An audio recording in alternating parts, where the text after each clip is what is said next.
Council meeting to order. Madam City Clerk, can we have a roll call, please? Yes, Councilmember Dowd. Here. Councilmember Tibbetts. Here. Councilmember Sawyer will be joining the meeting late today. Councilmember Rogers. Here. Councilmember Oliveras. Here. Vice Mayor Fleming. Vice Mayor Fleming. Mayor Schwedhelm. Here. Let the record show that all council members are present with the exception of Vice Mayor Fleming and Councilmember Sawyer. All right, thank you for that. So a couple housekeeping items. Remind council members, keep your audio on mute unless you're speaking. Staff will remain muted until needing to speak. And as members of the public join the meeting, you'll be participating as an attendee. Your microphone and camera will be muted. Only today's panelists will be viewed during the meeting. If you're calling in from a telephone and choose to speak during the public comments portion of today's agenda, for privacy concerns, the host will be renaming your viewable phone number to resident in the last 4 digits of your phone number. I also wanted to just remind everyone and update, since we haven't done this in a while, some of our commitment to civility with the Santa Rosa City Council. To assure civility in its public meetings, the Santa Rosa City Council has adopted rules of decorum applicable to council, staff, and the public to be followed at city council meetings. To promote respect for the freedom of speech and the right to request that elected officials address citizens' issues that relate to the city business, the city council seeks to help create an atmosphere of respect and civility where elected officials, city staff, and the public are free to express their ideas, establish and maintain a cordial and respectful atmosphere during discussions, and prevent personal attacks. So again, those are some guidelines that we're going to be following, and we have been following on the Santa Rosa City Council, but I just wanted to give everyone that brief update. So Madam City Clerk, could you explain how public comments will be heard during today's meeting? Yes. After each agenda item is presented, the mayor will ask for council comments and then open it up for public comment. The host in Zoom will be lowering all hands until public comment is open for the agenda item. Once the mayor has called for public comment, the mayor will announce for the public to raise their hand if they wish to speak on the specific agenda item. If you are calling in to listen to the meeting audibly, you can dial *9 to raise your hand. The host will then call on the public who has raised their hands. Public comment will be limited to 3 minutes and a timer will appear on the screen for the council and the public to see. Once all live public comments have been heard, the meeting host will play voicemail public comments. If you provided a live public comment on an agenda item, but also submitted an email, e-comment, or recorded a voice message public comment, your email, e-comment, or voice message public comment will not be duplicated, read, or played during the meeting. Additionally, there are 2 public comment periods on today's agenda to speak on non-agenda matters, items 12 and 16. This is the time when any person may address the council on matters not listed on this agenda, but which are within the subject matter jurisdiction of the council. Item 12, non-agenda matters, public comment period will begin no earlier than 5 p.m. and is limited to 10 speakers selected via the Zoom hand-raising feature. Each comment period is limited to 3 minutes. Item 16 is the second and final public comment period on non-agenda matters.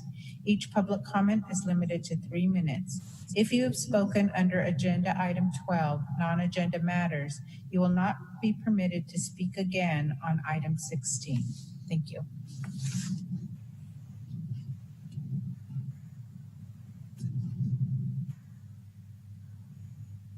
Mayor, your mic is off. Thank you.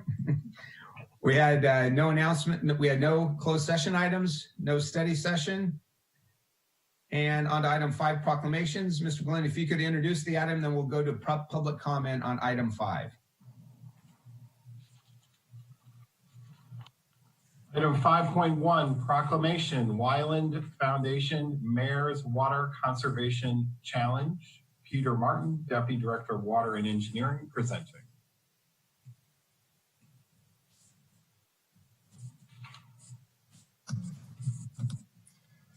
So Madam City Clerk, why don't we take public comment now? So we're now taking public comments regarding item 5.1, the Wyland Foundation Mayor's Water Conservation Challenge. If you wish to make a comment via Zoom, please raise your hand. If you're dialing in via telephone, please dial *9 to raise your hand.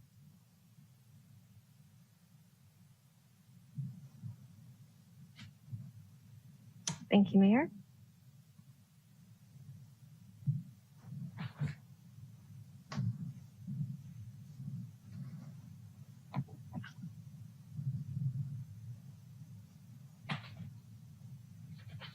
Mayor, I see no hands being raised for public comment on item 5.1. And move on to the voice message public comments, which we received no voice message public comments, nor did we receive any email or e-comment public comments for this item. Okay, thank you for that. So Mr. Martin, would you like to make some comments and introduce the video? Sure, yeah. Thank you, Mayor Schwedhelm and council members. We just want to thank the mayor for participating in this fun challenge that encourages citizens to make water conservation a way of life. This has sort of been an unusually dry year, and it dovetails kind of nicely with our recently retooled Water Smart program activities that we've been promoting this summer to help customers both save money and conserve water. Water staff have kind of made significant adaptations to our Water Smart rebate programs and created new remote water use efficiency opportunities in response to public health emergency. And so we have sort of a brief video that we created with the communications team that we could share today as well, just encouraging folks to go to mywaterpledge.com and signing up for the Wyland Mayor's Challenge.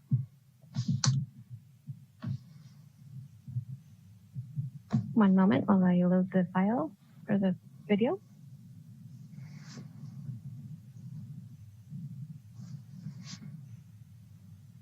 And here we go.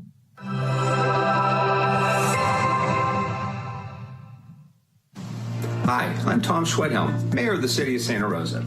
Every day, we use water for drinking, cooking, and cleaning. Our lives, our jobs, our economy, our food, and our recreation all depend on local, high-quality drinking water from the beautiful Russian River watershed. As Californians, we know that our water is a precious resource. As Santa Rosans, we know there's never enough to waste.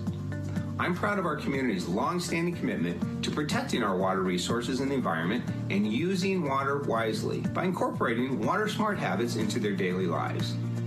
This winter was exceptionally dry, and without knowing when more rain will come, it is an important reminder that it is always smart to save water for a rainless day, which is why I'm asking residents to join me in taking part in the Wyland Foundation's National Mayor's Challenge for Water Conservation throughout the month of August during National Water Quality Month.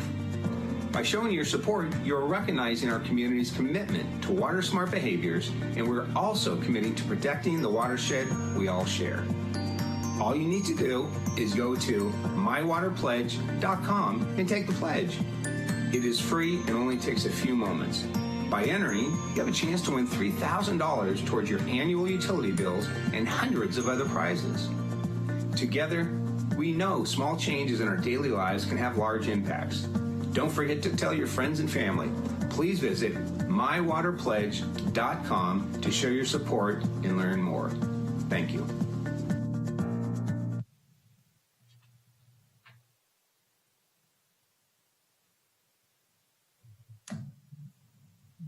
Thank you for playing that. And Mr. Dowd, you have the actual proclamation.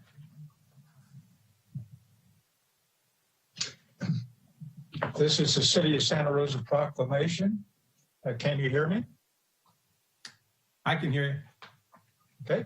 Whereas the health of Santa Rosa's growing population and the welfare of our community depends on a reliable, high-quality water supply, and whereas because water is a precious resource, wise use of water should be considered a way of life. And whereas Santa Rosa Water encourages citywide understanding and appreciation of the value of water efficiency, and whereas the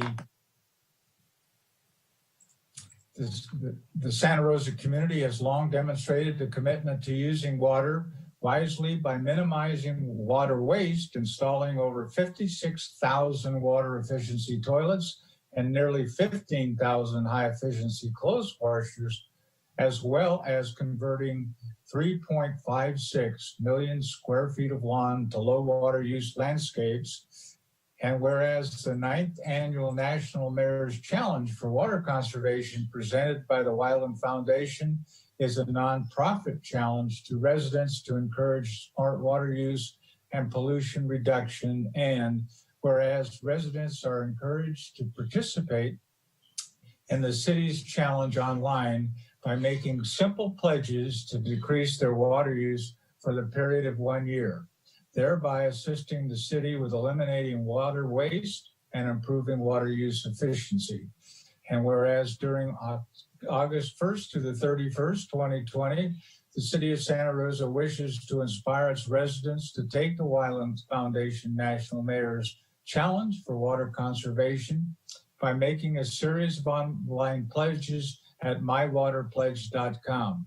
Now, therefore, be it resolved that Mr. Mayor Tom Schweldem, Mayor of the City of Santa Rosa, on behalf of the entire City Council, do hereby encourage all citizens to take the pledge to use water wisely and support the Wyland Foundation's National Mayor's Water Challenge for Water Conservation. Thank you, Mr. Dowd. Council, any questions or comments about the challenge? I do have a comment, Mayor Schweldem, and I want to say, as one council member out of 7 of us, and I would suspect everybody's in the same boat, I really, really, truly appreciate the efforts of our citizens in this community to do what they need to do to preserve this valuable resource. Thank you, Mr. Dowd. You have a question or a comment, Madam Vice Mayor? Just thumbs up. Thank you. Okay, on to item 6, staff briefings. Mr. McGlynn, do we have reports today? We do not have a report on 6.1 COVID response, but we do have a report on 6.2 community empowerment plan. And it's my pleasure to introduce Magali Tejas, the new community engagement director. Thank you. Thank you so much. Good afternoon, Mayor Schweldem and members of the council. Thank you for this opportunity to provide an update on the work that the Community Engagement Office is currently working on, as well as in partnership with community and other folks. So for our community empowerment plan, we are on track with goal 1 of our 3 goals. We are continuing to meet with community members from our BIPOC community, that's our Black, Indigenous, people of color.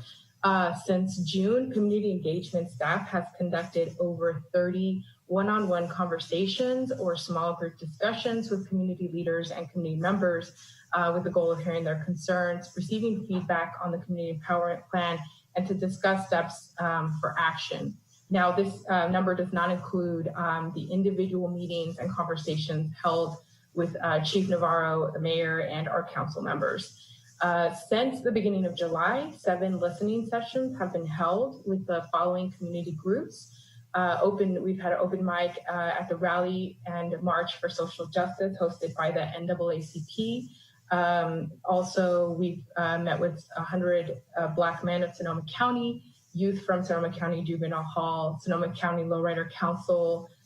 We've had live listening sessions on Facebook with Chief Navarro, as well as Joy Iodale and Amber Lucas, who are 2 of our youth, our community youth, in partnership with Community Action Partnership.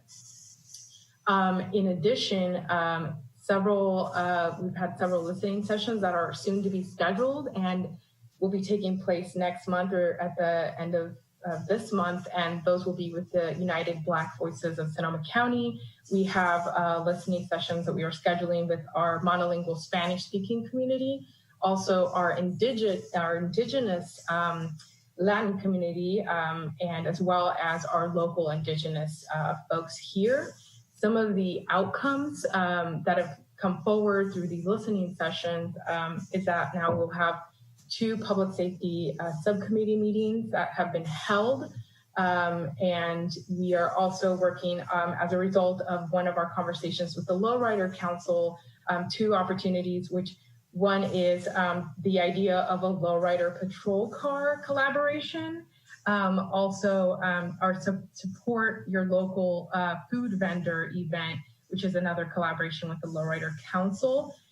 Some items that I've been working on with my team specifically are on Civic Engagement 101. So how to participate, how can community members better access public comment, how does public comment take shape, and that's been sort of one of the asks from the community, especially our Spanish-speaking monolingual community, is how can they participate?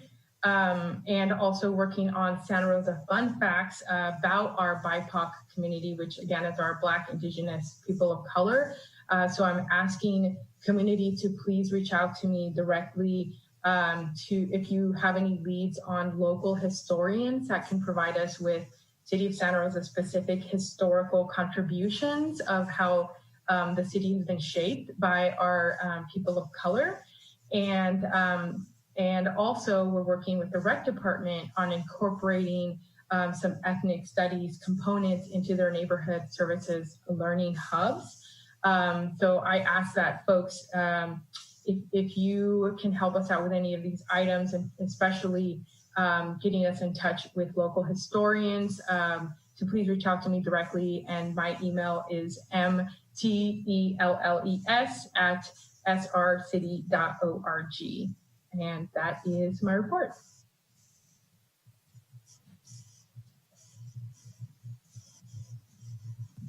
Thank you for that report, Magali. Council, any questions on that report? Seeing none. Mr. McGlynn, are there any other presentations under this item? No more presentations today. Okay. We're now taking public comment on item 6, staff briefings. If you wish to make a comment via Zoom, please raise your hand. If you're dialing in via telephone, please dial *9 to raise your hand. Madam Zoom host, would you facilitate this portion of the public comment? You bet.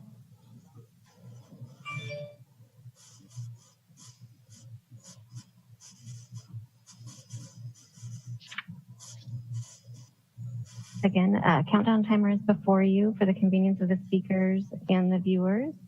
The first speaker will be acknowledged and invited to speak. When the countdown timer begins, please know that you have 3 minutes for your comment. Your microphone will be muted at the end of that countdown.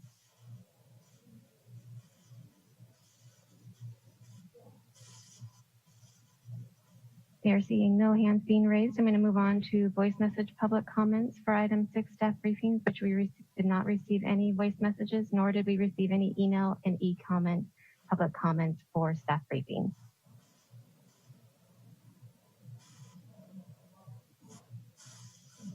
Okay, thank you for that. Item 7, City Manager, City Attorney's report. Mr. City Manager, do you have a report for us this evening? Not this evening. Thank you.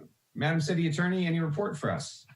I do have a report this evening. I wanted to report back a couple of weeks ago. The council members asked our office to look into the city's ability to prevent the presence of federal agents at protests in our city. So we've done that.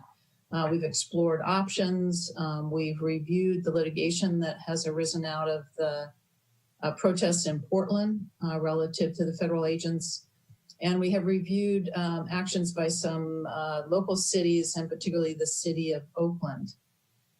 The conclusion is that unfortunately, the city really has very little power with respect to the presence of federal agents within the city, whether during the protests or otherwise.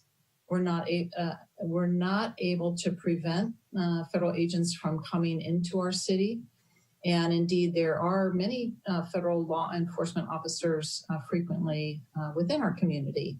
And those range from the bailiffs that are over at the bankruptcy court to TSA agents and to ICE.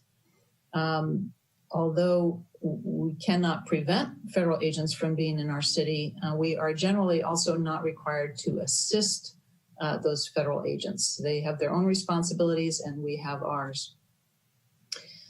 And I will note before I can go on the next stage is that we don't have any indication that there's any call for federal agents to come into Santa Rosa with respect to protests.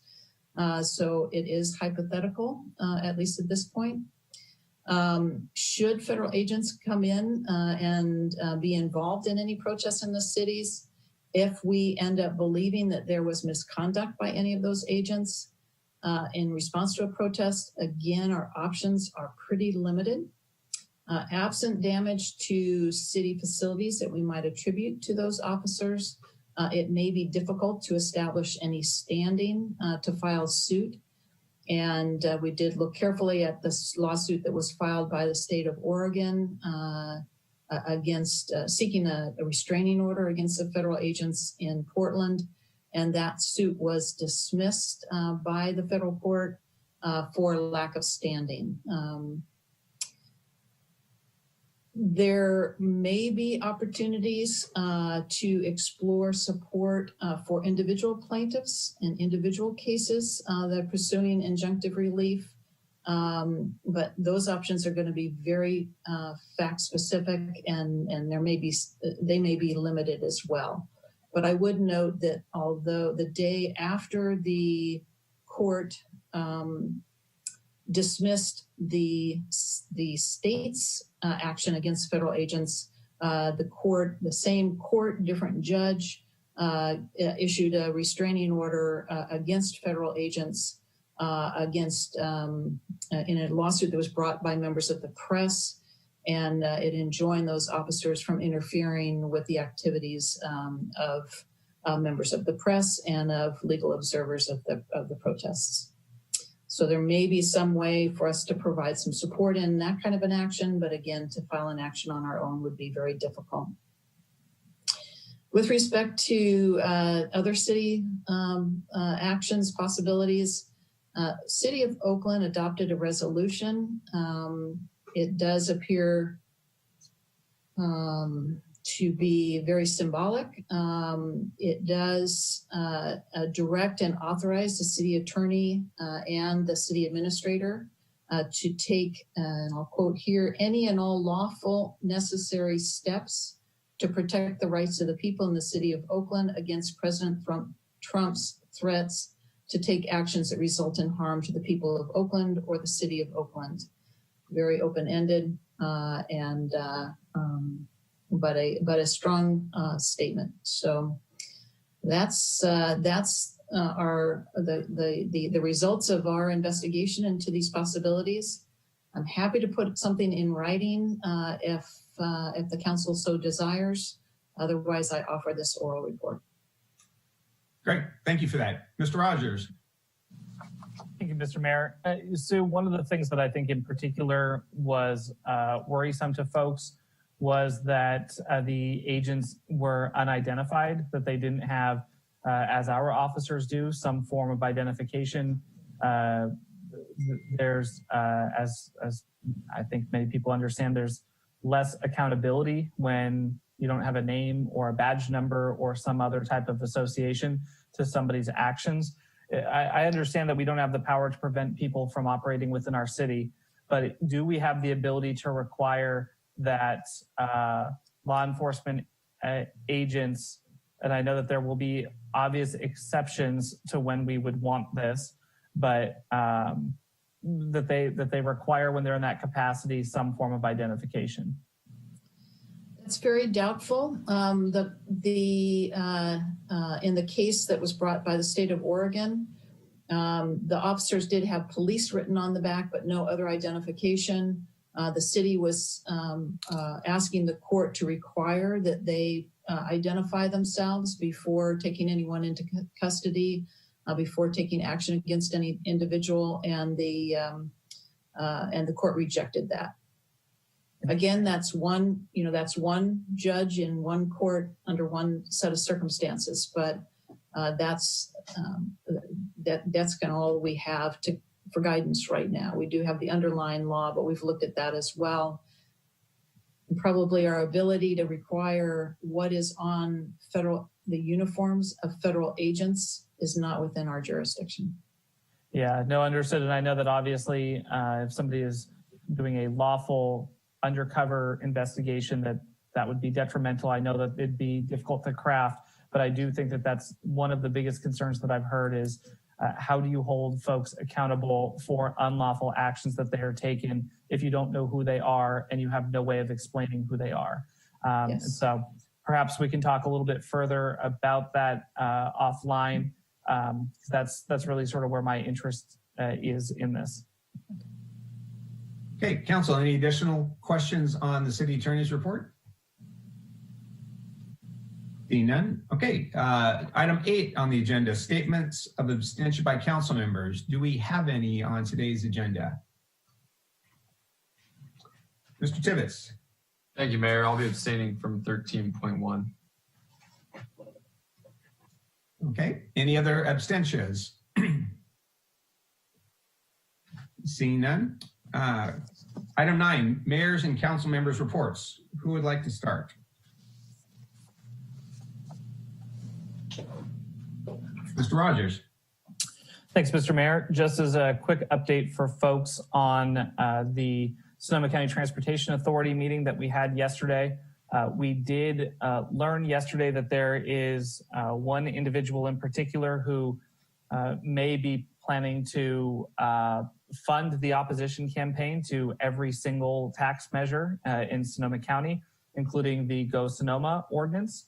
And so we did have an emergency meeting to discuss whether or not to continue to move forward to the November ballot with Go Sonoma. I will tell you, after a lively discussion by 5-4 vote, it was decided to continue to move forward. So it is measure DD, I believe, going through November, and this council has previously supported that as well. I will tell you, I was one of the folks who did vote to pull back on the measure. I quite frankly didn't see a path to victory given the polling and given a well-funded opposition campaign. But the fact that we are moving forward, I'll be all in, as I know many other council members will be. I also will mention that the Regional Climate Protection Authority received an update on our Regional Climate Action Plan that's being implemented. Santa Rosa was less included in it because we have our own climate action plan, but of significance for folks here is that there was a greenhouse gas emission inventory that shows that Santa Rosa continues to be one of the only jurisdictions in our area who have actually reduced our carbon footprint from the time that we started tracking. And in fact, from 2015 through 2018, when the data was available as well. We've seen a 19% reduction since 1990 when they started tracking, and about a 10% reduction over the last 4 years. Again, some of that data is also a little bit old, ending in 2018. The only other city to see a reduction was Roanoke Park.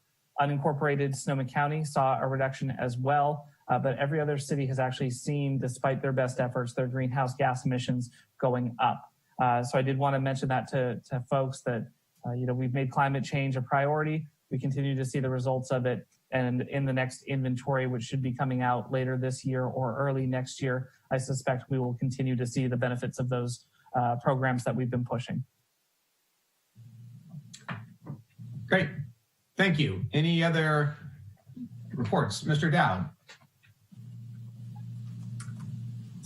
I wanted to report out that the Sonoma County Water Agency Water Advisory and TAC Committee met on the 3rd of August, and the Sonoma County Water got a report from the State Water Resources Control Board that a reduction of flows from Warm Springs Dam and Coyote Dam had been approved, and there'll be less flow coming down the Russian River, both in the north part of the county and through the rest of the county, to help preserve the water resources that we have after having one of the second or third driest years in recorded history.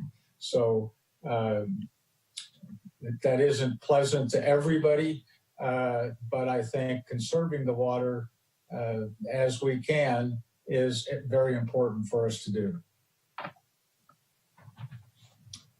Great, thank you for that report. Anyone else like to offer a report for tonight's agenda? Okay, I have several things. First of all, I've got some new appointments to announce on council subcommittees. So first, the Water Advisory Council. Mr. Dowd is going to be our primary, with Vice Mayor Fleming being the alternate. On our Health Action Subcommittee, Mr. Rogers will be on that committee. In our Violence Prevention Partnership, Mr. Sawyer will be joining me on that subcommittee. And then our Long-Term Financial Policy and Audit Subcommittee will be myself, Mr. Sawyer, and Mr. Rogers. Additionally, last week we had our council goal setting. As we did back in January, February of 19, when we came up with the original council goals, I will be appointing an ad hoc committee of myself and Councilmember Rogers to work with the city manager and staff to identify the deliverables from those goals. And I also want to just reiterate what our goals were that we came to the agreement last Monday and Tuesday. So we have the category of crisis responses through early 2021, economic resiliency, including childcare, homelessness, public safety priorities and reform, organizational diversity, inclusion and equity, fiscal stability, funding and services. And then our continuing tier one, again, I repeat, continuing tier one priorities are climate change, housing and affordable housing, and government and council reform. So our new ad hoc, Mr. Rogers and myself, will be meeting with the city manager in the very near future to establish those actual deliverables from those general broad goal categories. I also wanted to report out, last week we had our public safety subcommittee meeting last Friday. And Vice Mayor, if you can add anything after, I was there for 2 items, then I had to go to leadership council meeting. But we received a report about the Cahoots program that we have discussed at this body, a program in Eugene, Oregon. And we provided direction to staff saying we would like to see how would we implement that here. So specific direction was given to staff regarding that. And then we also received some information on calls for service from Chief Navarro.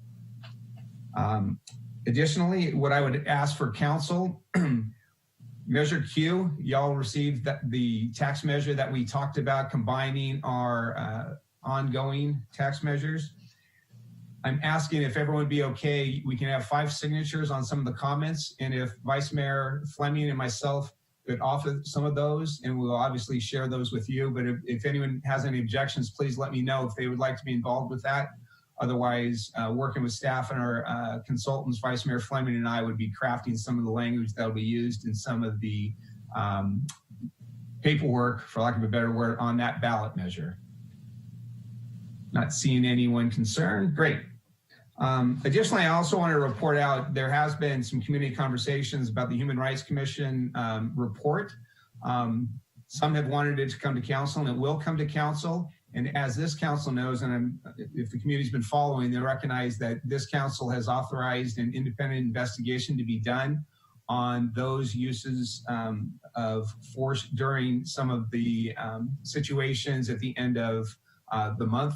So as soon as that report is done, so we have all the information, have that community conversation, we will be bringing it back to this body for discussion. I would anticipate that occurring give or take 30 days from now, because again, we want to have that thorough, or I'm interested in having all the information, including the Human Rights Commission report, before we have this community discussion. And with that, we will move on to our next item. Actually, I should say, do we have any public comment on this council members report?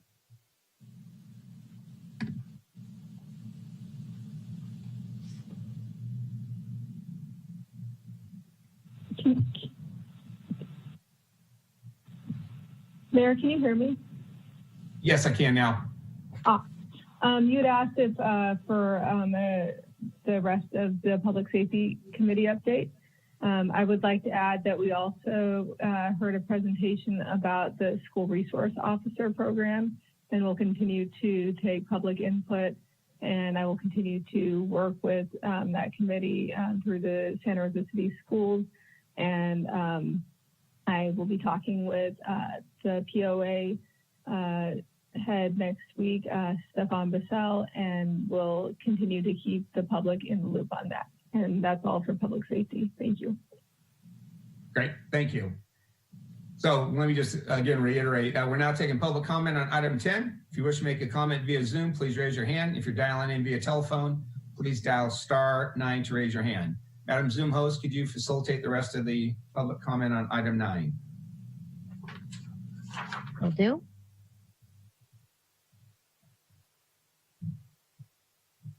Again, this is public comment on item 9.1 for the mayor's and council members report.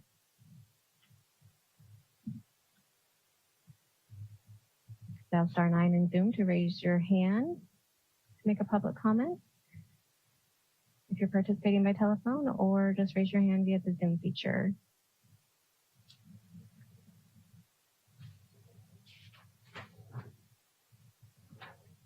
Mayor, I don't see any hands being raised, and we did not receive any email, voice message, or e-comments on this item. All right, thank you. We'll now move to item 9.2. Let's also take public comment on that. We're taking public comment on item 9.2.1, which is designation of voting delegate alternate to League of California Cities annual conference. Madam Host, could you facilitate any public comment on item 9.2? Thank you, Mayor, will do. Again, now's the time for item 9.2, the delegate for the League of California Cities. If you wish to make a comment via Zoom, raise your hand now. If you're dialing in by phone, dial *9.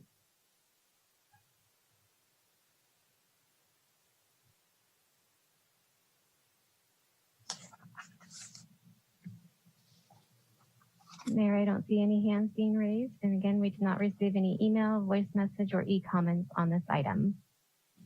All right, thank you.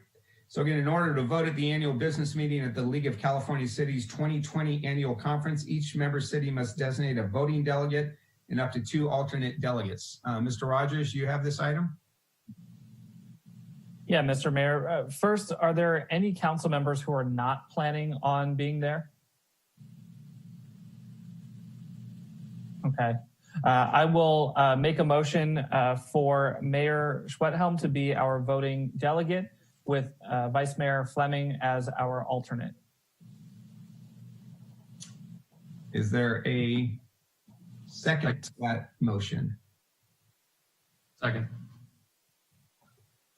I'm sorry, I missed that one. Was that you, Mr. Tibbetts? Yes. Okay, motion by Mr. Rogers, second by Mr. Tibbetts. Any additional discussion? Madam Clerk, could you do a roll call vote, please? Yes, Councilmember Dowd, I support that. Councilmember Tibbetts, Aye. Councilmember Rogers, Aye. Councilmember Olivares, Aye. Vice Mayor Fleming, Aye. Mayor Schwedhelm. Aye. That motion passes with 6 ayes and Councilmember Sawyer absent. All right, thank you. Item 9.3.1, Mr. Tibbetts, this was your item. Did you still want to move forward with item 9.3.1? No, as long as Councilmember Rogers is okay with it, I'm happy to pull it since we're going to be discussing it in 13.2. And a thumbs up for Mr. Rogers. So we will pull item 9.3.1 from this agenda. Moving to item 10, approval of minutes. There were none. Mr. McGlynn, consent items. Yes, as council was informed, there are 2 items which I won't be reading because they were pulled from the record. 11. And if I may, before we delve into that, I believe that there is another recusal that will be needed for item 1116, the Caritas Village. I believe that Councilmember Olivares had recused himself when this item came forward. The first time, if he would give his indication and state his reasons, I'd appreciate it. Thank you. And that is correct, Madam City Attorney. That is because of my role on the board of directors of the Museum of Sonoma County. Thank you. And Councilmember Sawyer is not, I understand, absent still, so we're good to go. Thank you. Okay.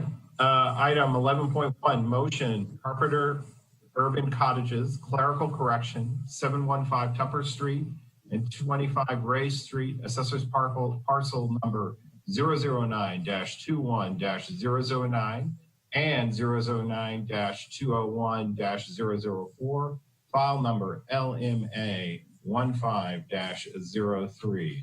11.2, resolution, City County funding agreements for Samuel L. Jones Hall Homeless Shelter. 11.3, resolution, administrative cost recovery and lien against the real property located at 3441 Castle Rock Court. 11.4, resolution, administrative cost recovery lien against the real property located at 1597 West Avenue. 11.5, resolution, administrative cost recovery lien against the real property located at 2410 Stony Point Road. Item 11.6, resolution, administrative cost recovery lien against the real property located at 2384 Stony Point Road. Item 11.8, resolution, administrative cost recovery lien against the real property located at 2283 West Hearn Avenue. 11.9, resolution, administrative cost recovery lien against the real property located at 4730 Park Trail Drive. 11.10, resolution, administrative cost recovery lien against the real property located at 501 Earl Street. 11.11, resolution, administrative cost recovery lien against the real property located at 964 Petaluma Hill Road. Item 11.12, resolution, administrative cost recovery lien against the real property located at 2615 Canterbury Drive. Item 11.13, resolution, administrative cost recovery lien against the real property located at 2004 Shelbourne Way. Item 11.14, resolution, administrative cost recovery lien against the real property at 3693 Hemlock Street. 11.16, motion, Caritas Village Mitigation, Monitoring and Reporting Program Clerical Corrections. All right, thank you for that. Council, any questions on the consent calendar? Mr. Dowd.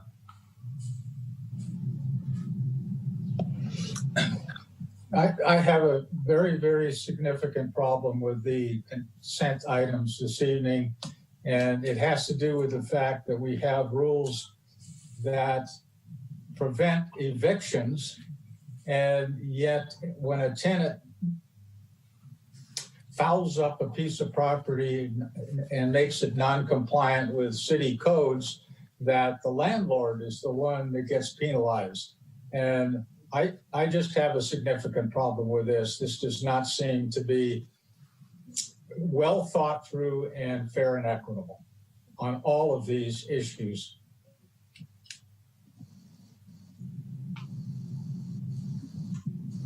Okay, any other questions, Council?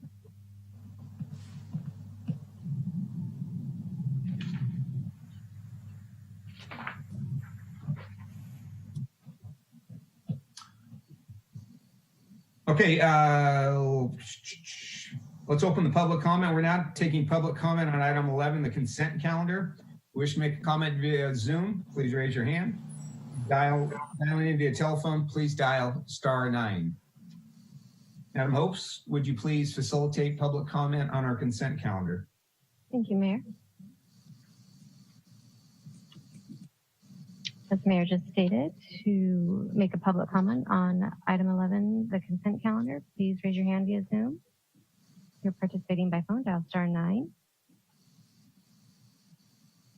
There will be a timer up for you to make your public comment. And if you are participating by telephone, there will be an audio alert to indicate the end of your public comment period.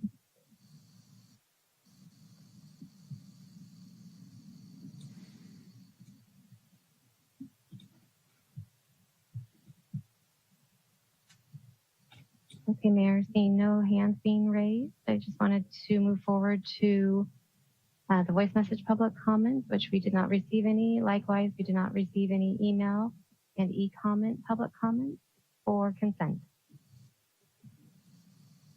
Okay, thank you for that. Vice Mayor Fleming, you have this item.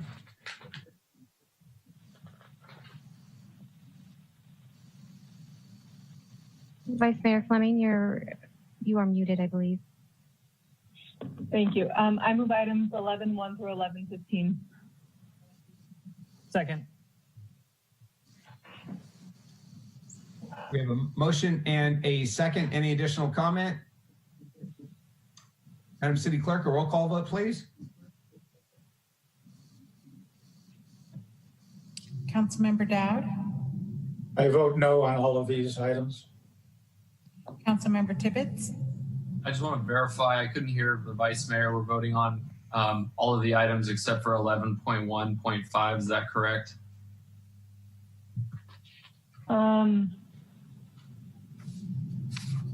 No, she didn't. I exempted per city manager or city attorney and Councilmember Olivares' request 11.16.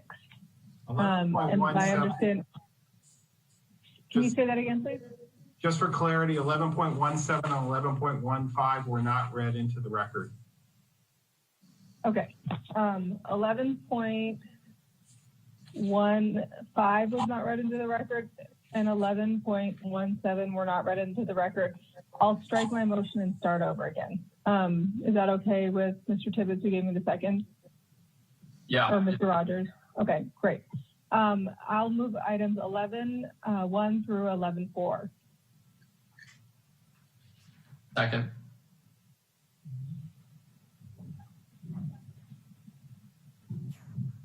okay. Any comments? Roll call vote for that, please, Madam Clerk. Councilmember Dowd, For the reasons previously stated by me, I vote against these.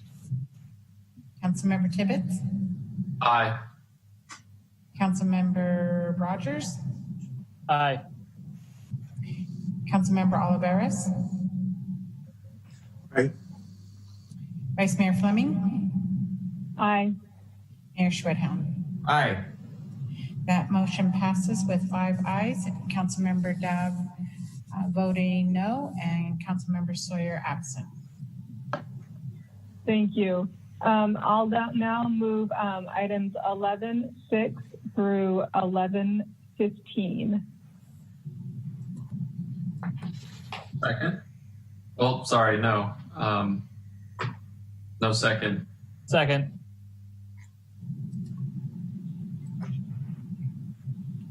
I believe that 11:15 was pulled pulled from the agenda, so it would be through 12 through 11:14. I apologize. I thought I wrote down here that 11.5 and 11.17 were pulled from the agenda. Mr. Tibbetts pulled 11.15. Those were not read into the agenda. I apologize. This is a tough one. Okay. I think I got it. 11.6 through 11.14. Second. Can I just clarify, Mr. City Manager, did you read 11.5? So here, sorry for the confusion here because these were pulled at the last minute. I apologize. It's 11.1 through 11.6. We skip 11.7. Then it's 11.8 through 11.14. And then 11.16.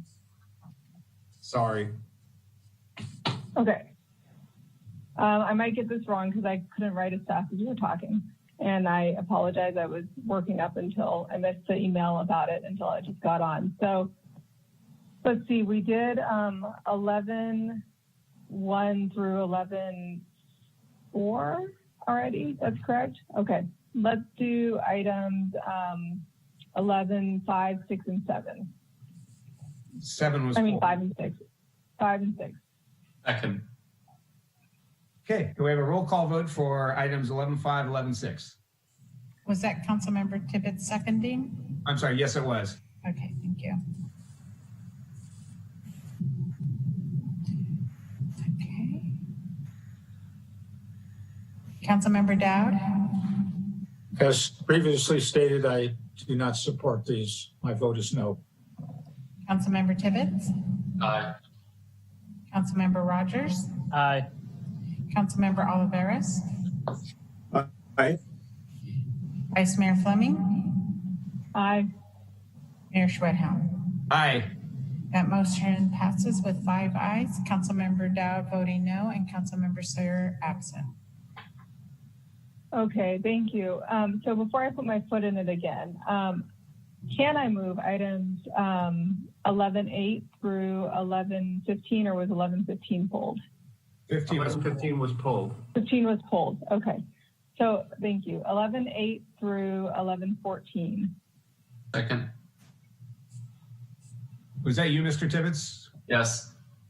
Okay, so we have a motion by the Vice Mayor, seconded by Mr. Tibbetts, and that was 11.8 through 11.14. Roll call vote, please. Councilmember Dowd, No. Councilmember Tibbetts, Aye. Councilmember Rogers, Aye. Councilmember Oliveras, Aye. Vice Mayor Fleming, Aye. Mayor Schwedhelm. Aye. That motion passes with 5 ayes, Councilmember Dowd voting no, and Councilmember Sawyer absent.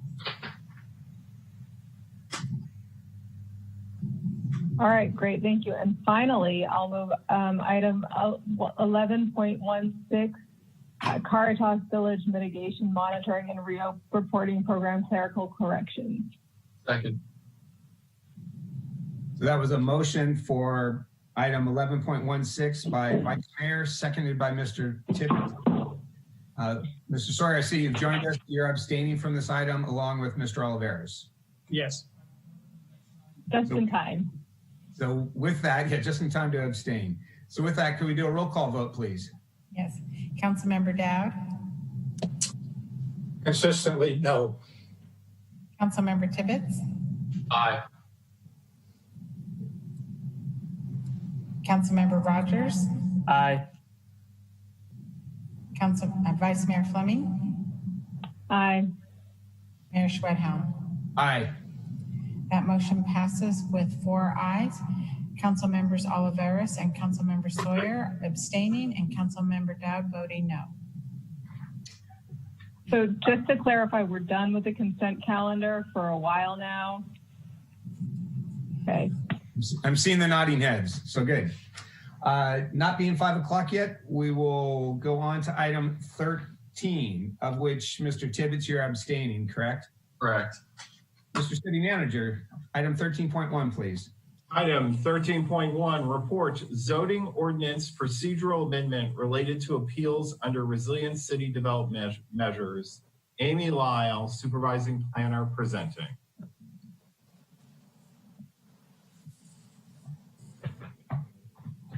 I see Amy has her hand raised. I think she probably has to be promoted to be able to present. I just had to get her microphone started. Amy should be on the line, and I'm putting up the presentation. One moment. Yes, thank you so much. The presentation is now up. Great, thank you so much, Dina. Good afternoon, Mayor Schwedhelm, Vice Mayor Fleming, members of the council. This is Amy Lyle, supervising planner with Planning and Economic Development. And this item relates to the citywide Resilient City Code that was adopted by urgency ordinance back in the spring of 2018. Next slide, please. So we have learned a lot in the last few years since implementing this code, and have identified a need for a very narrow procedural fix related to the appeal of projects under the Resilient City development measures. And this only applies to the streamlined design review process for certain projects when they're located in certain areas of the city. Currently, the code doesn't establish an appeal body for actions taken by the zoning administrator under this section. So this slide shows the desired process that is stating the city council as the appeal body. Next slide, please. For background, this code was adopted in early 2018 as part of a suite of ordinances related to fire recovery efforts, addressing citywide housing needs, and to help stimulate economic development. Next slide, please. So I noted that this applies to a very narrow part of our code, which allows for modifications to the design review process. And that's for childcare, lodging, residential projects when they're located in one of the city's priority development areas in the downtown core. So this allows a move from major design review process to a minor. And despite the move to a minor design review process, the design review board still retains the opportunity to provide non-binding comments prior to review of the zoning administrator through a conceptual design process. So as projects have come forward in recent months or in the last year or so, it's become clear that we need to identify the appeal process. So currently, due to the absence of this language, appeals are governed by another section of our code, which requires the design review board to act both as a preliminary review body and the appeal body. So this wasn't the intent of our ordinance originally, and it's desirable to have an appeal elevated to a higher body who is not, to a body that hasn't already seen or acted on a project. Next slide, please. So this slide shows the actual language that we're proposing to add to the zoning code, which would clarify that any decision of the zoning administrator under the section is if it's appealed, it would be appealed and heard by the city council. And also important to note, because this is procedural in nature, it did not require review and recommendation by the Planning Commission. Next slide, please.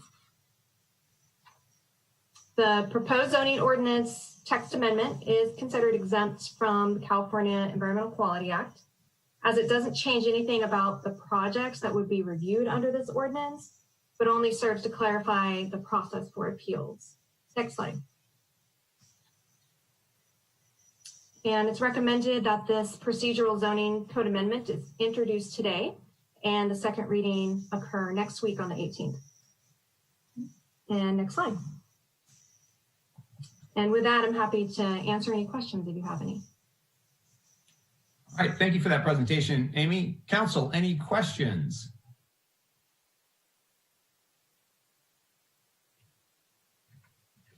Seeing none, we're not going to open public comment on item 13.1, zoning ordinance procedural amendment related to appeals on the resilient city development measures.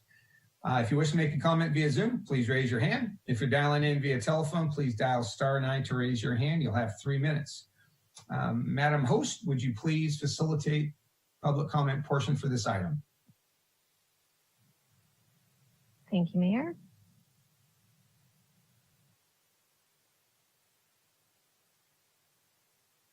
Giving it a moment for anyone wanting to make a comment on item 13.1, the zoning ordinance procedural amendment, to raise their hand via Zoom.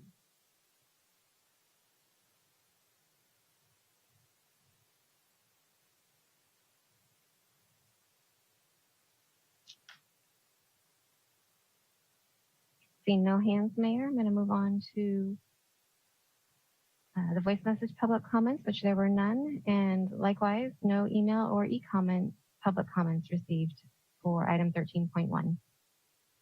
Okay, thank you. Mr. Olivares, you have this item. Thank you, Mayor. I introduce an ordinance of the Council of the City of Santa Rosa amending Title 20 of the Santa Rosa City Code, adding Section 20-16.070A, parentheses 1B, to Chapter 20-16, Resilient City Development Measures, to define the appeal body for certain land use projects, file number REZ 2020-005, and wait for the reading of the text. Second. So we have the motion by Mr. Olivares, second by Mr. Sawyer. Any additional comments from council? Seeing none, Madam City Clerk, could you do a roll call, please?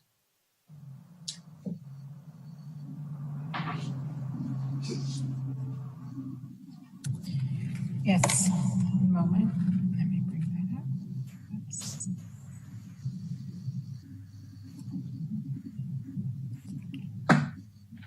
Councilmember Dowd, Aye. Councilmember Sawyer, Aye. Councilmember Rogers, Aye. Councilmember Oliveras, Aye. Vice Mayor Fleming, Aye. Mayor Schwedhelm. Aye. That motion passes with 6 ayes, with Councilmember Tibbetts recusing. Great, thank you. I see it shortly past 5 o'clock, so we'll go back to item 12, public comment on non-agenda matters. So we're now taking public comment on item 12, non-agenda matters. This is a time when any person may address the council on matters not listed on this agenda, but which are within the subject matter jurisdiction of the council. If you wish to make a comment via Zoom, please raise your hand. If you're dialing in via telephone, please dial *9 to raise your hand. We'll take 10 speakers under this item. If we have more than 10 public comments on item 12, the remaining speakers will be afforded the opportunity to speak on item 16, non-agenda matters, provide public comment. Madam Host, would you facilitate the public comment on non-agenda matters? Thank you, Mayor.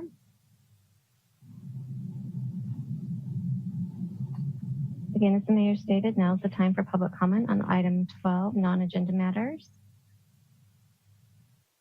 Raise your hand via Zoom if you wish to make a comment. If dialing in by telephone, please dial *9 to raise your hand.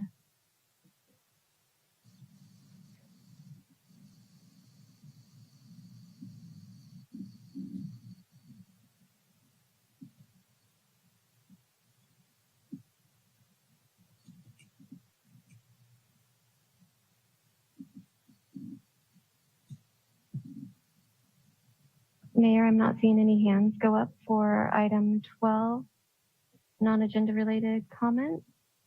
Would you like me to proceed to the voice message public comments received?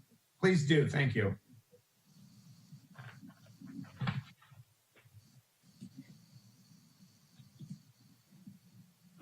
Hi, my name is Sean Jazewski. I'm a Santa Rosa resident, and I'm calling about agenda item 12, non-agenda items for public comment. I'm calling to voice my support to defund the police. I would like to see a discussion of the violations as listed by the Human Rights Coalition of Sonoma County on the agenda. It's very frustrating to be here in the middle of August when the protest started in June, and we have yet to see a single agenda item on the City Council's meetings for 2.5 months. Every time we speak up, it's either agenda item 13 or 17 for non-agenda items for public comment, or it's items that are already in there to give the police more money. I've seen nothing change. I've seen the council say, oh, we're listening. It's been 2.5 months. Your argument about, hey, this takes time is wearing a little thin. Put this on the agenda.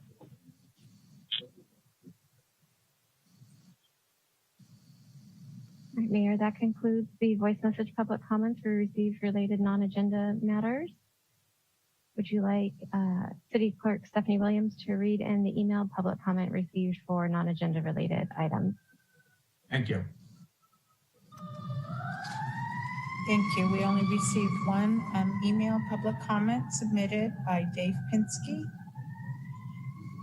We are very concerned about the proposal sent to you and about to come before you to defund the City of Santa Rosa's Police Department. We are a nation and city of laws. The SRPD has a major role in enforcing those laws, hence the term law enforcement, and for public safety. Reducing funding for our police department does little, if anything, to strengthen law enforcement or to enhance public safety. Imagine someone breaking into your home in the middle of the night. You call 911 and are told that due to staffing shortages, it will be 20 or 30 minutes before law enforcement arrives. I would urge you to consider the behavior of Chief Navarro and the SRPD during the recent demonstrations in Santa Rosa and how well they have handled our homeless situation. I was proud of them and how they acted to protect public safety, and I hope you were too. The SRPD is one of the finest law enforcement agencies I have seen in my 80 years of living in California and throughout this country. Our SRPD has not done some of the things other law enforcement agencies are alleged to have done that we see on TV. Please don't act or overreact to what other police officers and agencies throughout our country are alleged to have done and penalize our fine police department for the acts of others. I couldn't agree more that additional training in de-escalation techniques, handling people with mental health and or drug issues should be funded, but not out of the police department budget. I strongly support the Crisis Assistance Helping Out on the Streets program discussed earlier this week in your meetings, but not out of the police department budget. Please do not defund or reduce the Santa Rosa Police Department budget due to the acts of other police agencies. I think if you were to put it to a vote, the vast majority of Santa Rosa citizens would want a well-funded police department assisted by a program such as Crisis Assistance Helping Out on the Street. Very sincerely, Dave Pinsky. That concludes emails and comments submitted.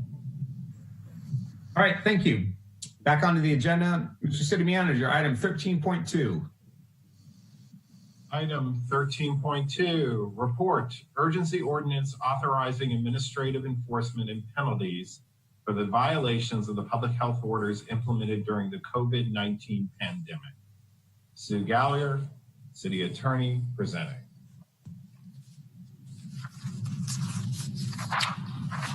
Good afternoon, Mayor and council members. We are bringing you today an urgency ordinance to allow for administrative enforcement of public health officer orders. And this does come on the tails of the actions by the County of Sonoma. I will be presenting. I also have available Adam Abel from our office, as well as Jesse Oswald, the Chief Building Official, and also Lieutenant David Becker from Santa Rosa Police Department. The police department and code enforcement will both be very involved in implementation of this ordinance should you adopt it. Next slide. So first, just current conditions, and we all know this all too well. The county is continuing to see high numbers of infections, limited availability of intensive care unit beds, and rising hospitalizations. Our residents and our healthcare system are at risk. The county has been placed on the state's watch list and is remaining there. Our community is facing ongoing threats to our health and well-being, and also to the vitality of our economy, our local economy. Next slide. As you also well know, the county and state health officers have issued multiple health orders. Those orders set forth certain restrictions on businesses and individual activities. Those orders also set forth personal responsibility requirements for social distancing, wearing a face mask, and maintaining proper hygiene. These measures are all essential. If we are to control the spread of infection, this ordinance is intended to help that process. Next slide. So it's critical that we do all that we can to stop the spread of COVID-19. We want all the tools in the toolbox that we can have. Currently, we are focused on 3 prongs. First, public education. There are tremendous efforts going on both at the county and here at the city to educate people about the pandemic itself, about coronavirus itself, about means of avoiding the spread, staying healthy. And that education is going out through traditional media, also social media. And as we'll talk about a little bit later, there's going to be an uptick in that effort at public education. Second, we currently have a process for criminal citations by law enforcement. That includes both the sheriff and the local police of all of the incorporated cities in Sonoma County. And that criminal enforcement always begins with education, always seeking to reach voluntary compliance first. That criminal citation authorization comes from the public health officer order itself. Finally, we also have the ability to file actions in Superior Court for injunctive relief. We can go into court for restraining orders against ongoing violations. That authorization is also set forth in the public health officer's order itself, and that authorizes both county council and all of the city attorneys in all of the incorporated cities to file such actions.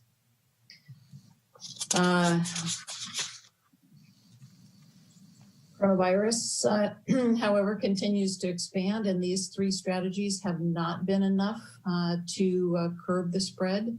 So we're looking at additional steps. Next slide. So the ordinance that you'll see here and be able to consider here is intended to complement the county's new ordinance. The county ordinance was adopted last Thursday, August 6th.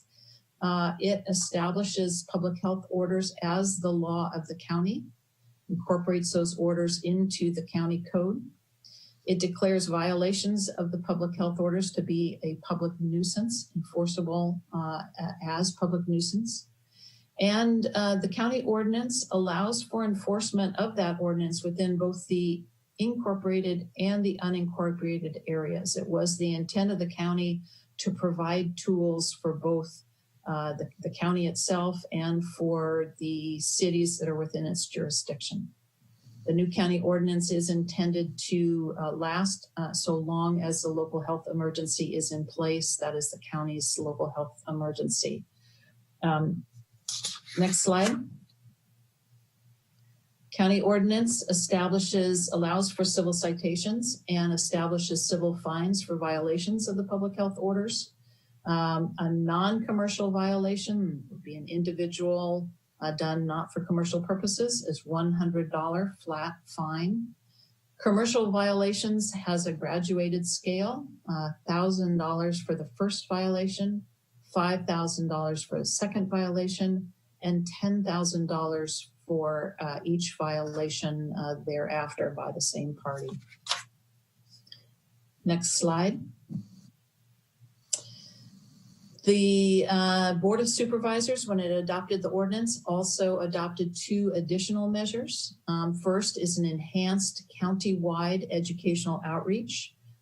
This is the Safe Sonoma campaign. It has already started and had been beginning underway prior as well. There's a strong focus on Latinx outreach, outreach to some of our other particularly vulnerable communities. At the same time, the city is also enhancing its outreach program. We're working closely with the county to ensure that our messages are aligned and to enable us to amplify that countywide message. Allows us to target some harder to reach communities and some of our most vulnerable. We are looking at public service announcements, which have been going on for many months now. Also written advertisements, social media, also mailings, direct mailings to our residents, door hangers, getting word out through our neighborhood services, through our different city programs. So a full suite of efforts of getting the word out. And that word is both for education about the public health officer's orders and about how to keep yourself safe, how to keep your community and your family safe, and of course, also education with respect to enforcement tools, enforcement procedures. The second element that the Board of Supervisors adopted was a county-wide complaint hotline. County staff will staff that hotline Monday through Friday. I believe it's 8 to 5. I could be corrected on that. Thereafter, in the off hours, we'll go to a recording and will be picked up. The county will refer the cases to the cities and towns that the complaints that are about violations within those jurisdictions. In Santa Rosa, the complaints we intend will be forwarded to police dispatch and then distributed from there. The county staff will not triage the complaints. It will simply be a pass-through to the city of Santa Rosa. I've put up here the contact information for the complaint hotline, phone number 1-833-SAFE-707. The email is safe707@sonoma-county.org. And also complaints can be submitted on the Sonoma County website at SoCo Reported. Next slide. So we're bringing to you today a proposed city ordinance. So why should we adopt our own ordinance when the county has already done that work? The issue has to do with the structure of our own city code. So our city code currently does not authorize city staff, other than law enforcement in certain circumstances, but does not authorize city staff to enforce county ordinances. The city code also does not currently authorize fines at the levels proposed. The county code also does not currently authorize use of our city administrative procedures for enforcement of county ordinances. So by adopting our own ordinance, we authorize our city staff to enforce the public health officer's order. We adopt the fines comparable to the county fines, and we are then able to use our existing code enforcement procedures, including appeal procedures and the use of city hearing officers.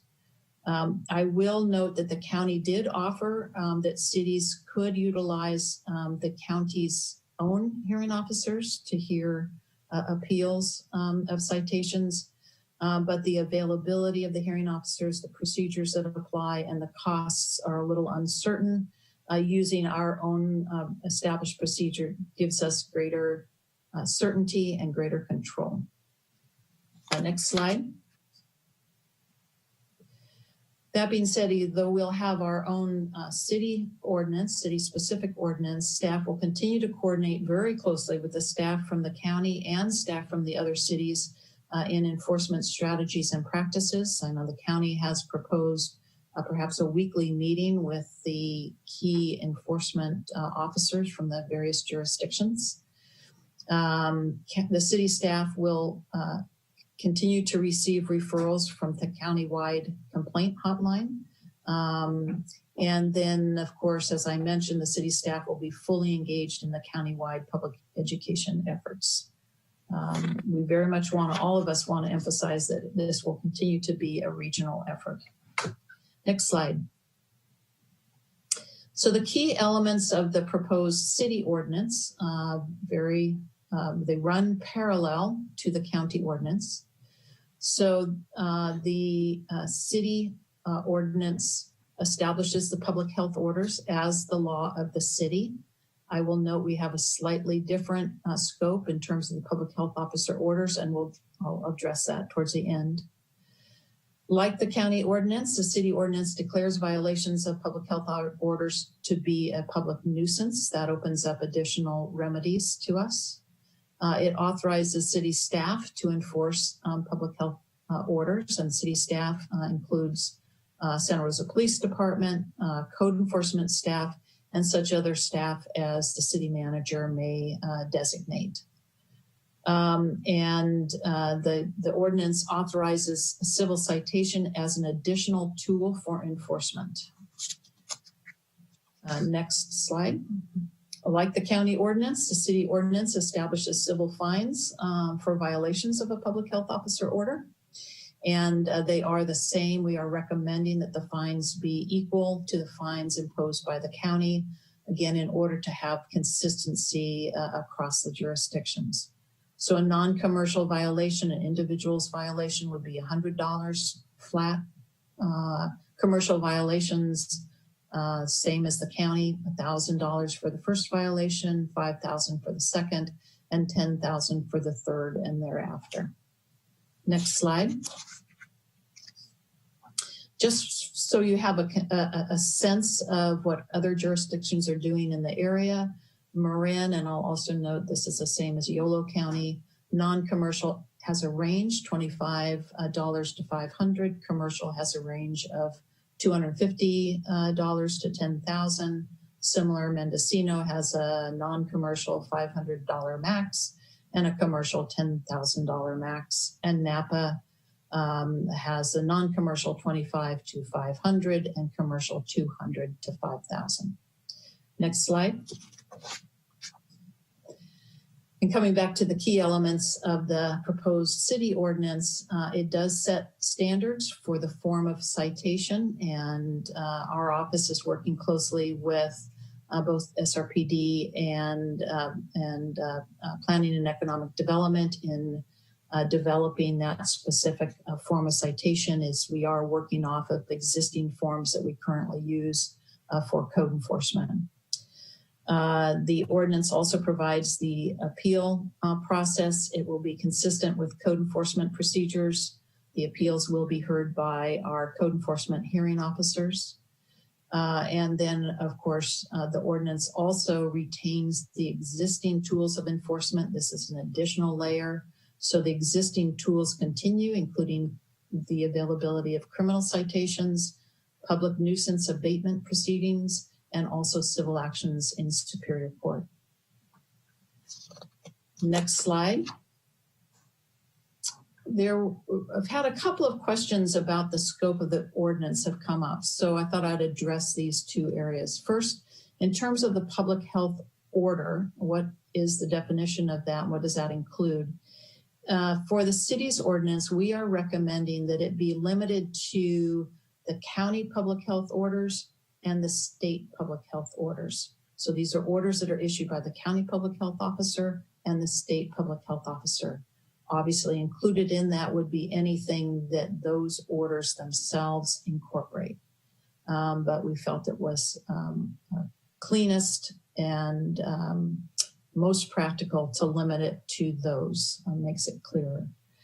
The county's definition of public health order in its ordinance includes the county public health officer order and the state public health orders, but it also includes orders from federal agencies and also guidance documents from federal, state, and county agencies. Our concern was that particularly with respect to federal agencies, and unfortunately,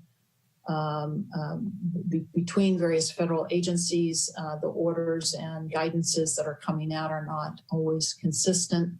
And we did feel that that can create some confusion, both for the enforcing officers, but also for the public. So we are recommending that our definition of public health order be limited to the county and the state public health orders. And next slide. Questions have come up regarding the definition of responsible party in the ordinance. The definition as is written includes any individual or legal entity whose action or failure to act causes, maintains, permits, or allows violation. And that definition expressly includes owners of real property on which a violation is maintained. And it also includes owner or manager of business, quote, responsible for causing or maintaining a violation. I want to make clear that this is the broadest scope of responsible party under the ordinance. This definition is very comparable to definition of responsible party in our own current ordinance that we use for code enforcement. It is also very comparable to the county's definition of responsible party. Though I want to emphasize that although this is the definition of responsible party, the ordinance itself gives discretion to the enforcement officer. So when the officer discovers, this is the language of the ordinance, when the enforcement officer discovers or otherwise determines that a violation of a public health order has occurred, such enforcement officer may may issue a citation as provided by this chapter. So again, the enforcement officer is given discretion, as enforcement officer is currently given discretion both for criminal citations and for code enforcement matters. And the focus is and always will be on compliance and education first. But by authorizing this definition, this gives us the room to address a full range of situations and really to be sensitive to the facts on the ground. It's an additional tool. I want to also emphasize that I know there's been some concerns, and I did hear from a representative from the California Apartment Association late last week, and then spoke with him today. Some concerns, but in general, under law, the owner of the property is responsible for maintenance and condition of the property. They are responsible as a matter of law for any conditions of public nuisance, for any code violations, and so forth. Our staff, though, is very experienced in working with owners, with recognizing that we're not looking to unfairly impose penalties on an owner, that we want to give them notice, we want to give them the opportunity to cure, that we want to work with them. Again, compliance is the goal. Jesse Oswald is available and is on the call, and he can speak in more detail about how code enforcement addresses situations where there's a tenant that is causing the immediate violation with an owner, a landlord in the background. So he can address that if you would like.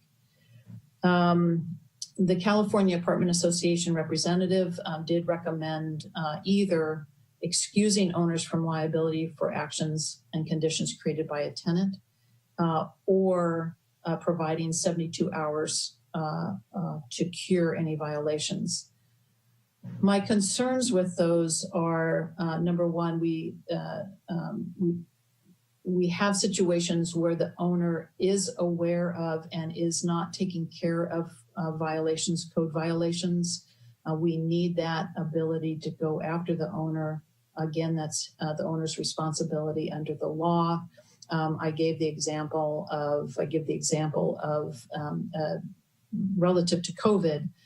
If an owner has a piece of property that they are renting out as a vacation rental and they're advertising it as a great place for parties, we want to be able to go after that owner and not simply the people that are there in close contact and not maintaining social distancing, not masking, and so forth. In terms of and I'm sure Jesse can give additional examples as well. I know in the code enforcement field, we have issues of drug houses and so forth, even more severe or unsafe building conditions. Really needs to go back to the owner. It's not always going to go back to the owner, but we want to have that ability. As to 72 hours to cure, in general, our approach again is to educate and reach compliance. But there may very well be situations where 72-hour notice is not appropriate and really undermines the ultimate goal of compliance with health officer orders. Next slide, which is our recommendation that's recommended by the city attorney and the Planning and Economic Development Department that the council adopt an urgency ordinance, adding chapter 9-24, authorizing administrative enforcement of COVID-19 public health orders to the city code to authorize administrative enforcement and penalties for violation of public health orders related to COVID-19 pandemic. I will note as an urgency ordinance, it would require 5 affirmative votes from the council. And I'm happy to answer questions, and I know Adam Abel from our office is also online, happy to answer questions, as is Jesse Oswald and also Lieutenant Bedker. Thank you. All right, thank you for that presentation. We do have a couple of questions. I think Mr. Rogers, you were up first.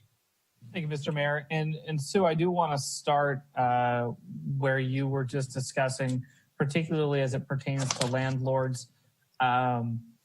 Walk through with me if a tenant was under the current climate, if a tenant was violating the health order, what remedies would a landlord actually have for addressing the issue?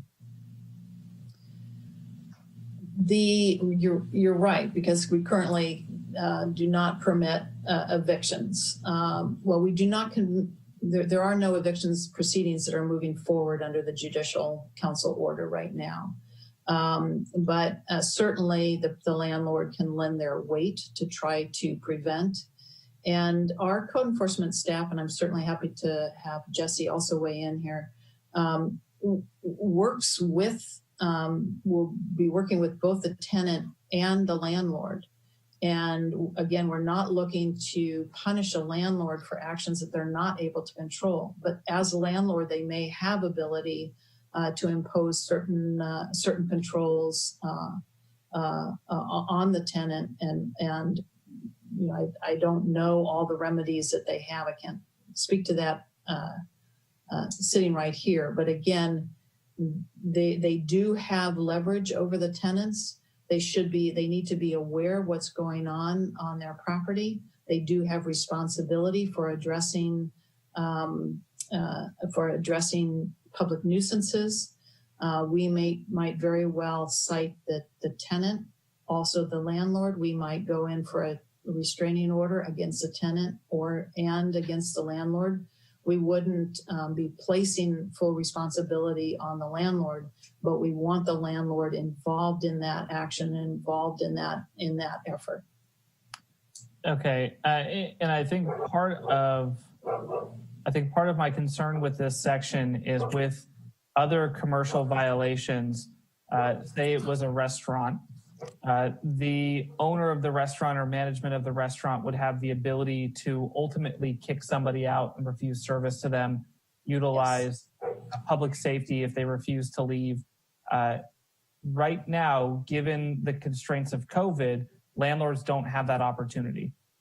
They could do everything right, and yet they still have a tenant that is in violation of the health order. And I understand that you say that it's not the intent to have the enforcement on the landlord at that point if they're cooperating and if they're doing everything reasonable. But I think I would be more comfortable with the ordinance if there was some form of language that said that if the landlord was reasonably attempting to reach compliance with the tenant, that they would not be personally liable. Some form of an out that both caught that middle ground between making sure that the landlord was cooperating with code enforcement with the city, while also understanding that their ability is very limited right now.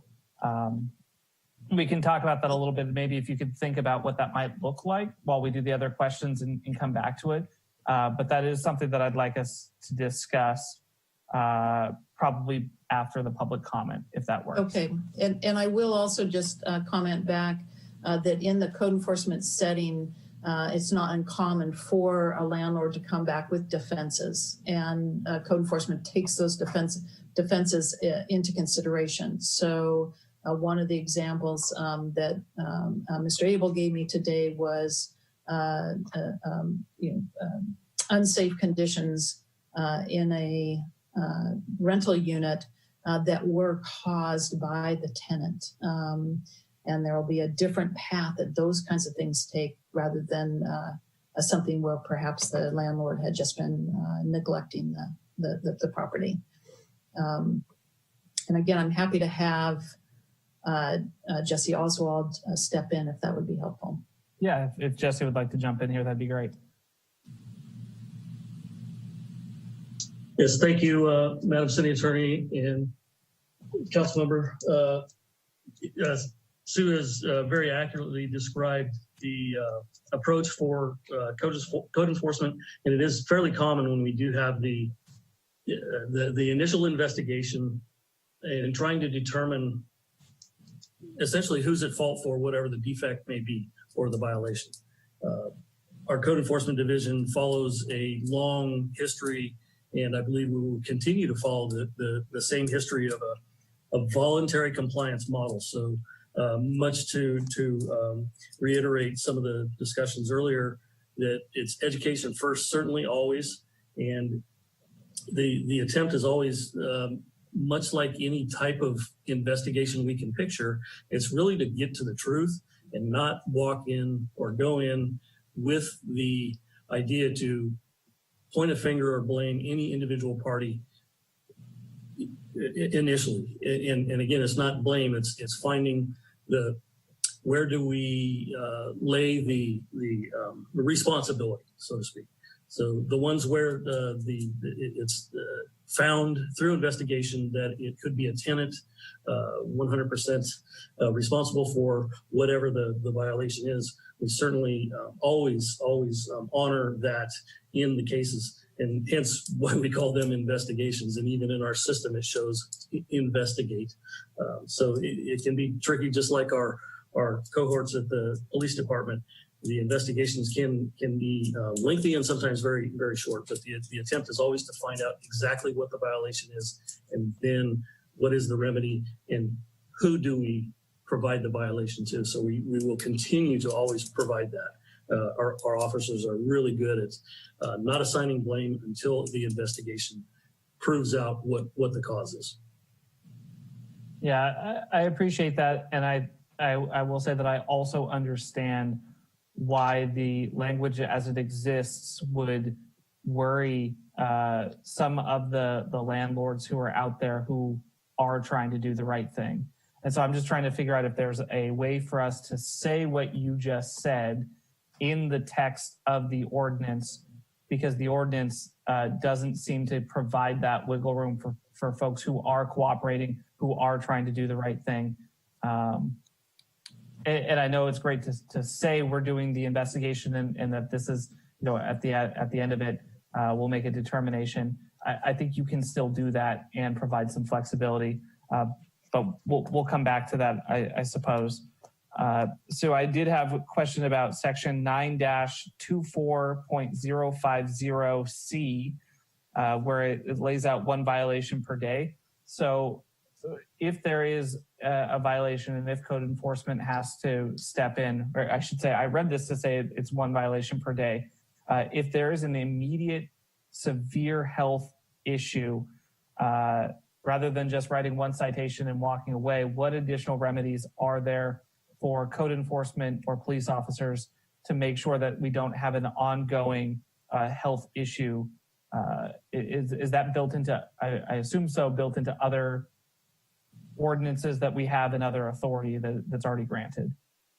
Correct. And I will say that the statement that each day of violation is a separate offense, that is consistent throughout our code. So that is not unique to this COVID order. And yes, if there is a severe health issue, we have available a criminal citation, a criminal arrest, although I think we've seen that criminal arrests at this time are not necessarily the most effective because of the release from the jails. But then we also have the ability of our office going into court for a restraining order issued by the court, which then subjects an individual to potential contempt proceedings and so forth. Those are really the avenues that we currently have. And then this would add the civil citation with the fines, particularly for businesses. With the level of fines, we're certainly hoping that is a deterrent to businesses. For the misdemeanor fines are $1,000 each. This now will be up to $10,000 if you continue in the activity for over the course of 3 days potentially. Those are really our avenues to address public health issues related to the public health order. We do have some other affirmative acts that we can take with other types of public health issues under other state laws, but they would not be applicable in this situation.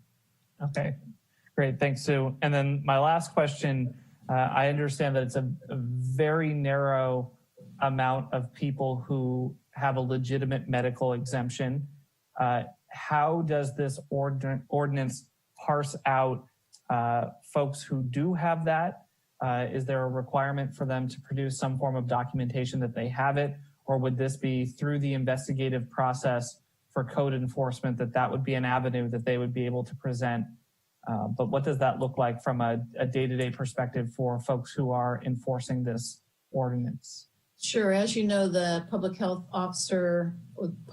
order itself includes certain exemptions for people with certain medical conditions or age, other issues that are not able to wear a mask. So yes, that would be part of the investigation process, and certainly could be part of the appeal process as well.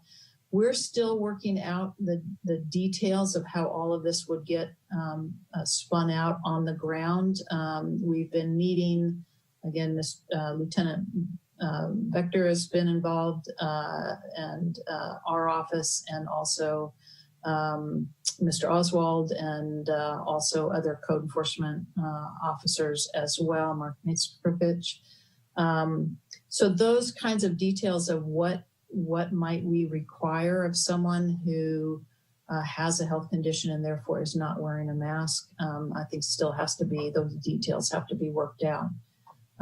As I say, we're also going to be coordinating with the county and other jurisdictions to the extent possible to have consistency with how we're addressing those kinds of issues in what I imagine will be a full range of issues that start emerging. Okay, great. Thank you so much, Sue. Vice Mayor Fleming, I think you're next. Thank you, Mr. Mayor.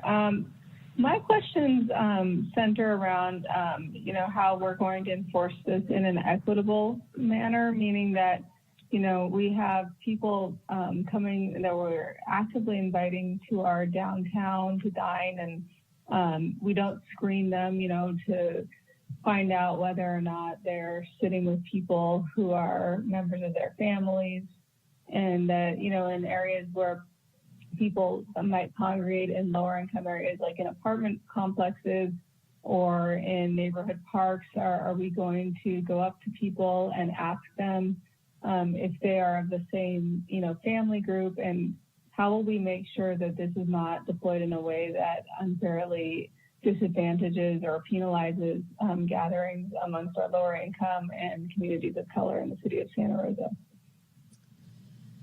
I'm glad that you asked that question.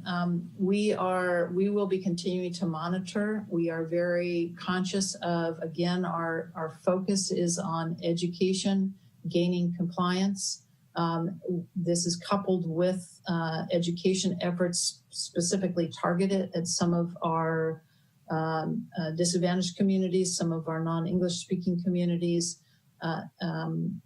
trying to get that education out, both in terms of the requirements of the health officer orders, the needs for your own health of your family, the health of the community, and then of course educating about the ordinance. The ordinance simply sets the requirements, sets the remedies, gives the tools. It's really our people that need to go out there, and again, discretion is incorporated, just as it is in our criminal citation process, in our regular code enforcement process. It's really that training of our enforcement officers, setting some standards. Those standards are being worked on now, as I mentioned, the details of those.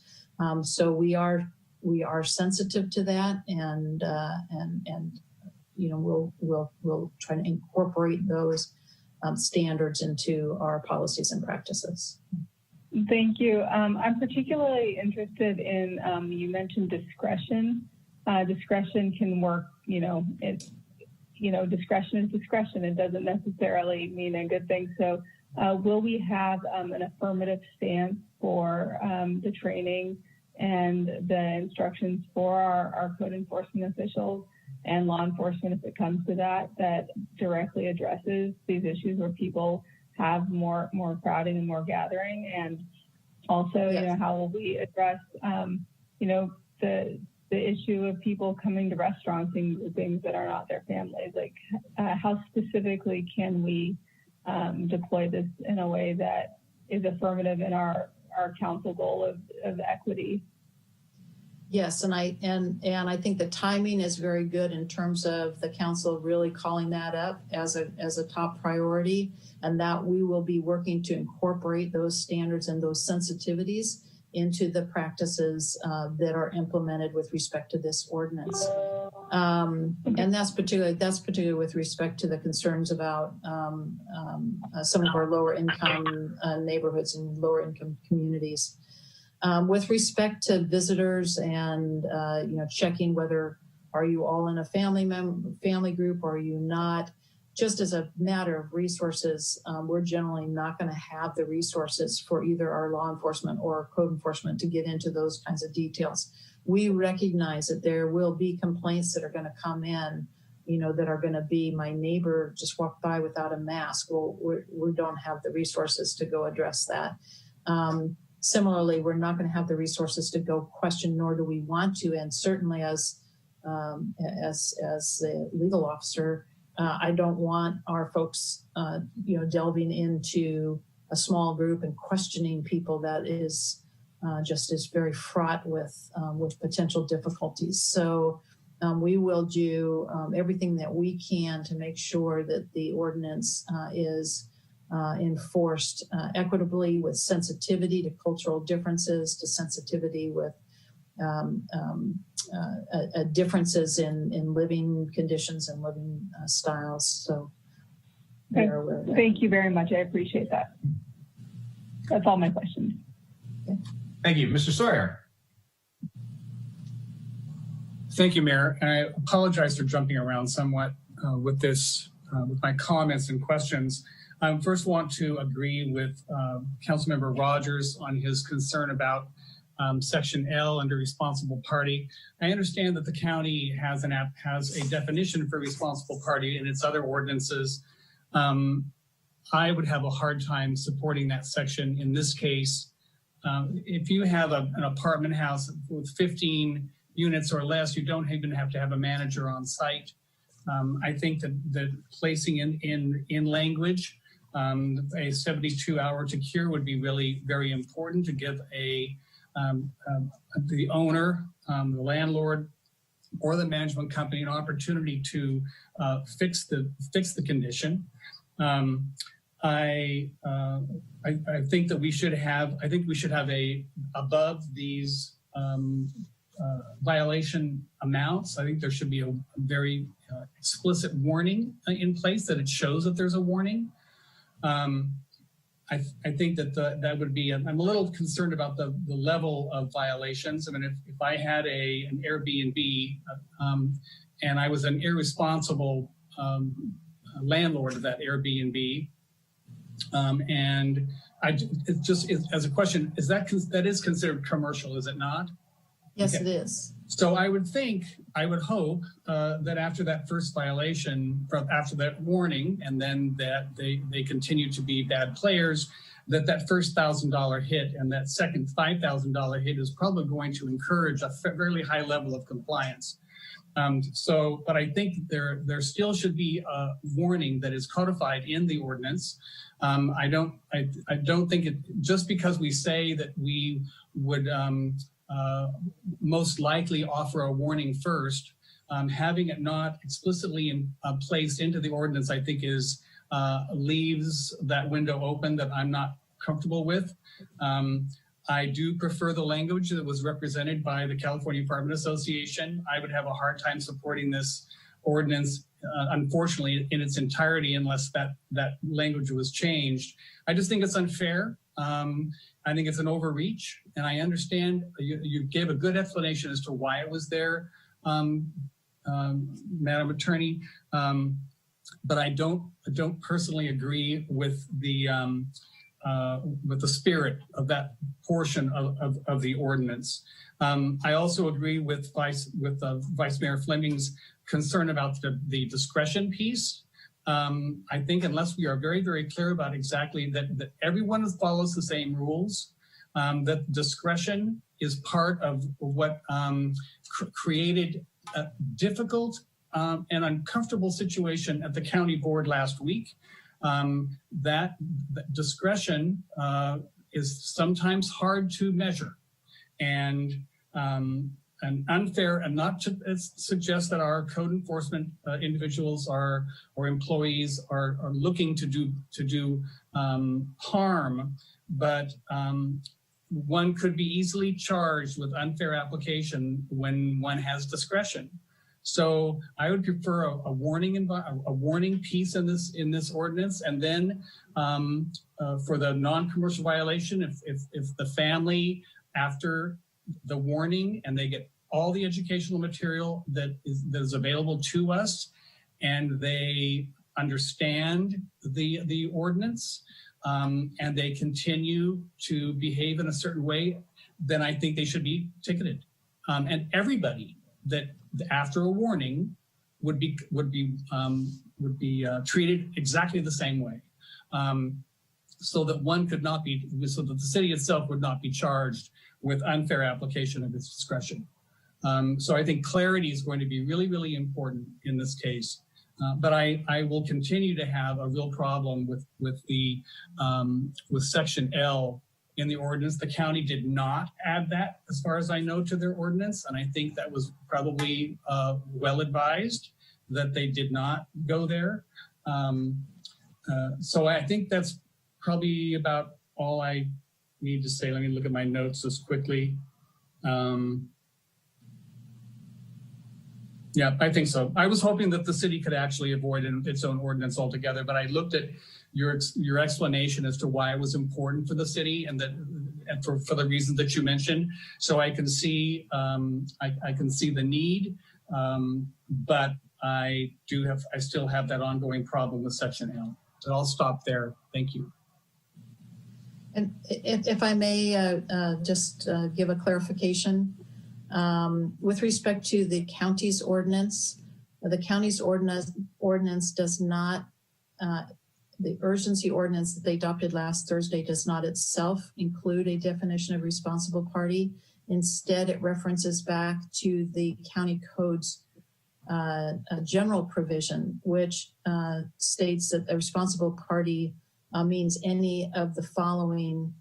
First is any person that causes, maintains, permits, or is otherwise responsible for a violation, or a person who has an ownership interest in real property upon which a violation exists, or a person who exercises possession or control of real property upon which a violation exists. So the county ordinance does, in fact, also include property owners as responsible parties. So just so that we're clear that we didn't go further than the county was also going. So I appreciate that. It's a good clarification to have. I guess as a bottom line, if I'm the person having the party, I should get the ticket. And I don't think the landlord should be held responsible in that case, especially if they don't have at least a warning that's 72 hours to cure. I think it feels like an overreach to me, and I can't help it. It seems unfair. If I'm not smoking and my tenant is, the tenant should get the ticket, not me as a landlord should get the ticket.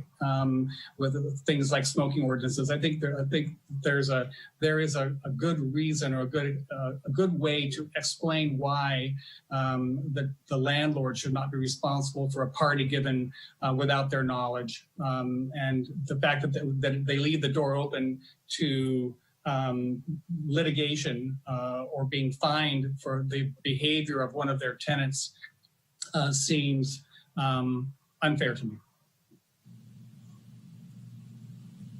Thank you, Mr. Sawyer. Yeah, I have a couple of questions actually for each of the panelists. So So I really appreciated you talking about the collaboration countywide and figuring out what's working, what's not working. On that note, did we check with Marin, Napa, or any of those other counties or cities that had implemented this? Because if our goal is to get compliance, did we reach out to them to find out, okay, which parts of these ordinances actually have the desired effect of getting compliance? Mr. Mayor, I'm sorry, we did not do that. I know that the county, in my conversations with the county had reached out to those different counties, and they reported back to us what some of those experiences were. So we relied on their communications rather than reaching out ourselves. But we're certainly happy to reach out as well. So I just share some of the concerns as expressed by other of my colleagues about the owner, how they're going to know that the warning's been there. And so if I could ask, I think this would be for Jesse, could you walk me through the citation process now? And again, how, if someone is, whether it be a tenant on some of the items that we discussed in our consent calendar, although those are more property owners, let's say that the business, how would the owner who now would be responsible for some of this, how would they know whether or not their tenant or their the business of which they are the owner of the building, how would they know that some of these violations have been occurring? Yes, Mr. Mayor, the current operation we employ is modeled after a property owner first. And I'm not saying that is our target in this instance, but we always want the property owner to know it would be a notification for sure. But that's going to be our target, unless we have the very simple instance of as an example, a citizen walking down the sidewalk in front of a business. That would be certainly individually specific to that individual. We have that occurring in a business, or to some of the other council members' concerns in an apartment or a residence that's rented. We always want the property owners to know what's going on in their buildings or their properties. So we're always going to target those when we can certainly say the property owner has that right to know. And then we do have to get down that fine line of, is it this tenant or patron specifically, which is very well carefully been identified, that is tricky. But we do want we want those property owners to know what's going on when we do report to a facility or building out there. Okay, and I guess where I'm struggling a little bit, especially with the California Judicial Council anti-eviction, I'm not sure, again, going back to the tenant, what their options would be. And then can you share with me, I know code enforcement has shared with us the different levels of priority that they use to prioritize what calls they go on. Where would violations or potential violations or reports of health code violations fall within our priorities as currently established? Well, Mr. Mayor, I'm glad you actually brought this up. And this is where, towards the end of this discussion and on the ordinance, I would ask for maybe a little comment from the council on where do we prioritize these as a nuisance. And I'm pulling up the actual listing of what our prioritizations are. Essentially, we code them 1, 2, and 3. And let me find this. I'm so sorry I wasn't prepared.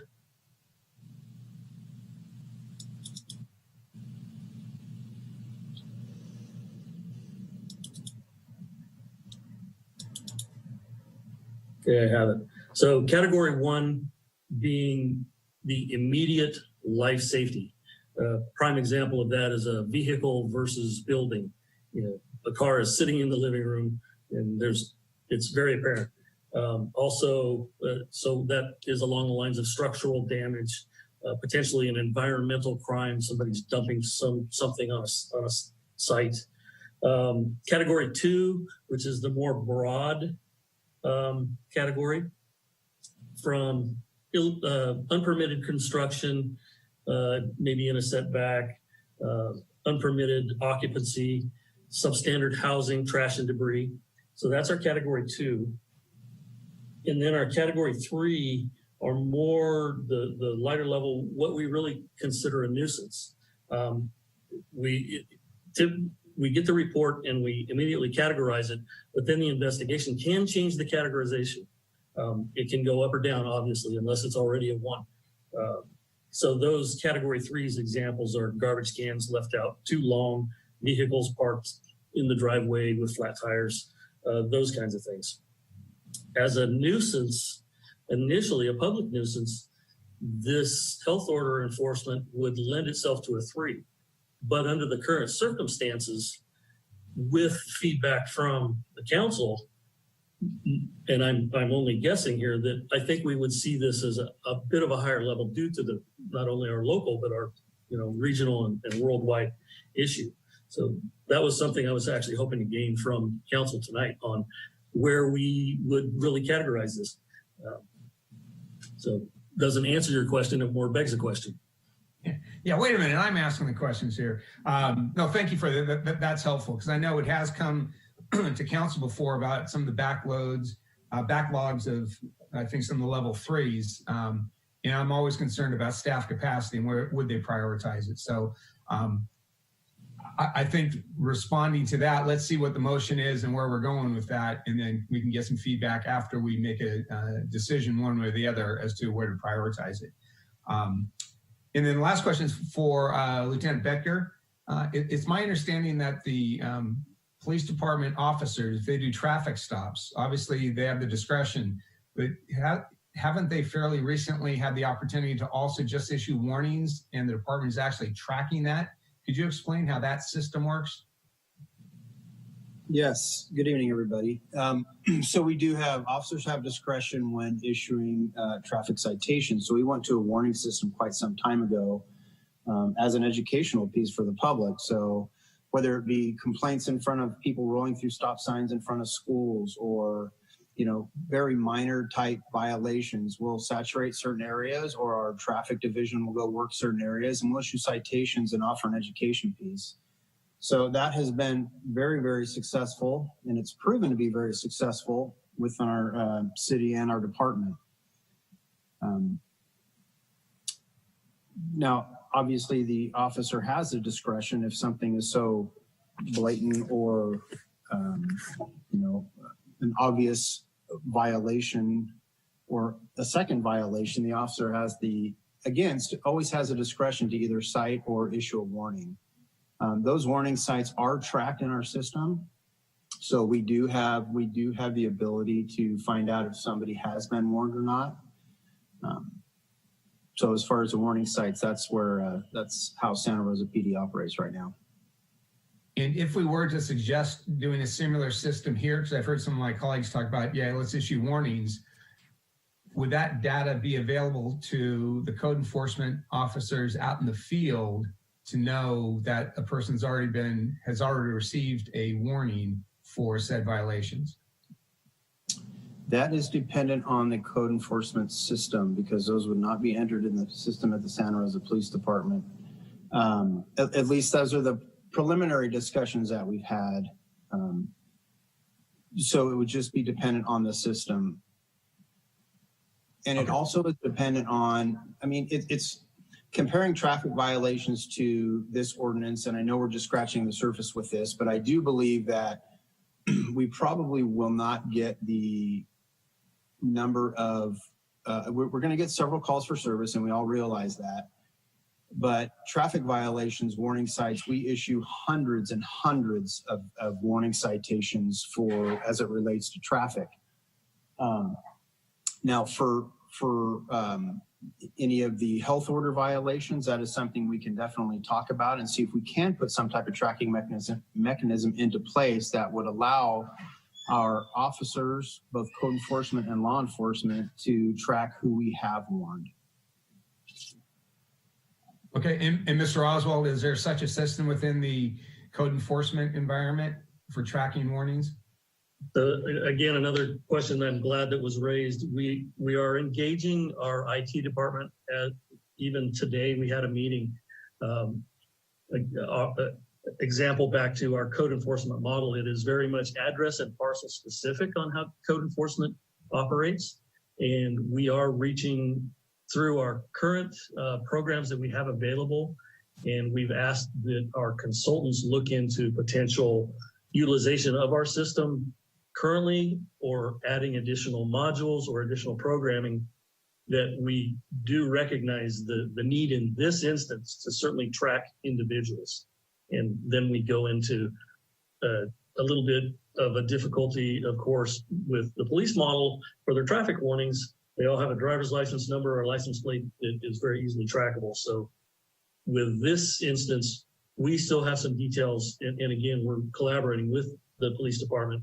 How do we execute this part of it when our code enforcement officers, we haven't worked out details on, can we even ask somebody for an ID as a code enforcement officer? Or just tell me your name, Tom so-and-so.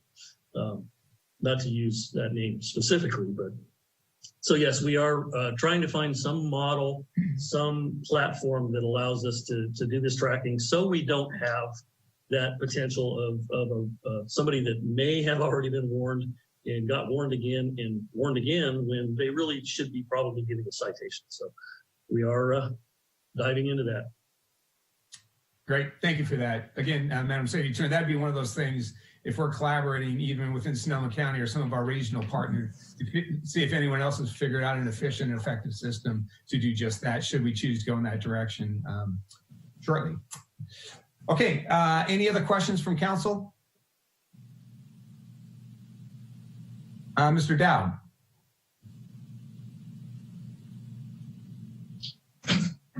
I would just like to have clarity on this, because I think maybe I've missed it, but this item before us this evening is to bring us in conformance with the Sonoma County public health orders.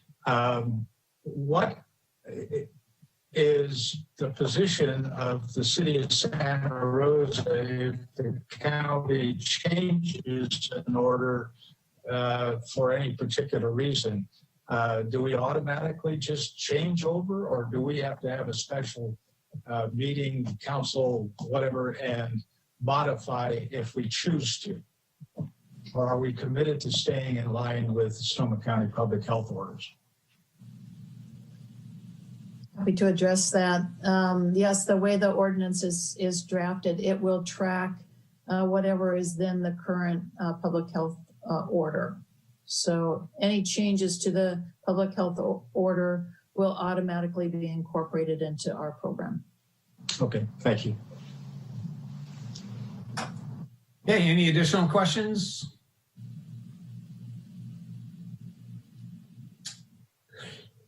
Okay, we're now taking public comment on item 13.2, urgency ordinance authorizing administrative enforcement and penalties for violations of public health orders implemented during the COVID-19 pandemic. If you wish to make a comment via Zoom, please raise your hand. If you're dialing in via telephone, please dial *9 to raise your hand. You'll have 3 minutes.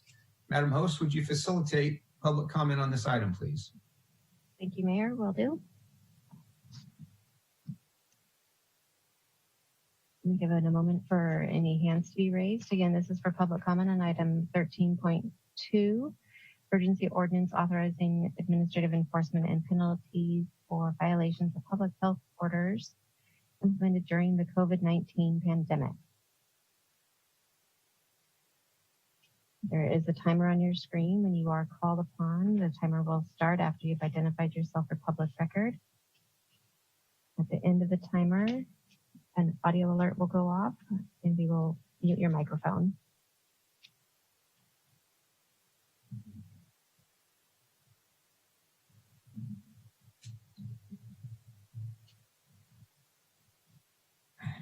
Okay, the first public comment will be from Alex. Alex, I've enabled your speaking permissions. Can you please identify yourself for public record once you unmute your microphone and confirm you can see the timer on the screen? I can see the timer, thank you. Please identify yourself for public record if you so choose, and your time begins now. Alex Calfin with the California Apartment Association. Mayor Schwedholm and members of the council, thank you for the opportunity to comment on this issue. We really appreciate your taking our suggestion into consideration. And I just want to say from the very beginning that I agree with the city attorney that everything should be done to help stop the spread of COVID-19. And we certainly are supportive of the overall concept and the effort to do so. Our only issue really deals with Section L, which deals with the responsible party, which we frankly believe that it's not fair to essentially hold those folks responsible for providing housing for violations that were caused by the tenants. I'm sorry, can you guys hear me okay? We can hear you fine now. Okay, thank you. And essentially what we'd like to request is to have a clear definition of what the responsible party is, and really think about this as an opportunity to address the issue. And the one concern that we have is that there could be a situation where the owner of the property may not even know that a violation took place. I think the assumption that every owner is on site is not accurate, and I think it could create some challenges. The other quick point that I wanted to make is that I don't think it's entirely necessary to sort of have these differences between the city ordinance and the county ordinance. I think clarification is something that we should aim for, and I just think explaining different pieces of two different ordinances becomes somewhat challenging to some of the folks that are just trying to do the right thing. So again, I wanted to thank the council and staff in talking to us, and really want to just restate again that we are supportive of this issue and this effort. We just want to make sure that our members know what they're doing and we can provide right information and essentially hold those responsible that violate the health order. Thank you for your time.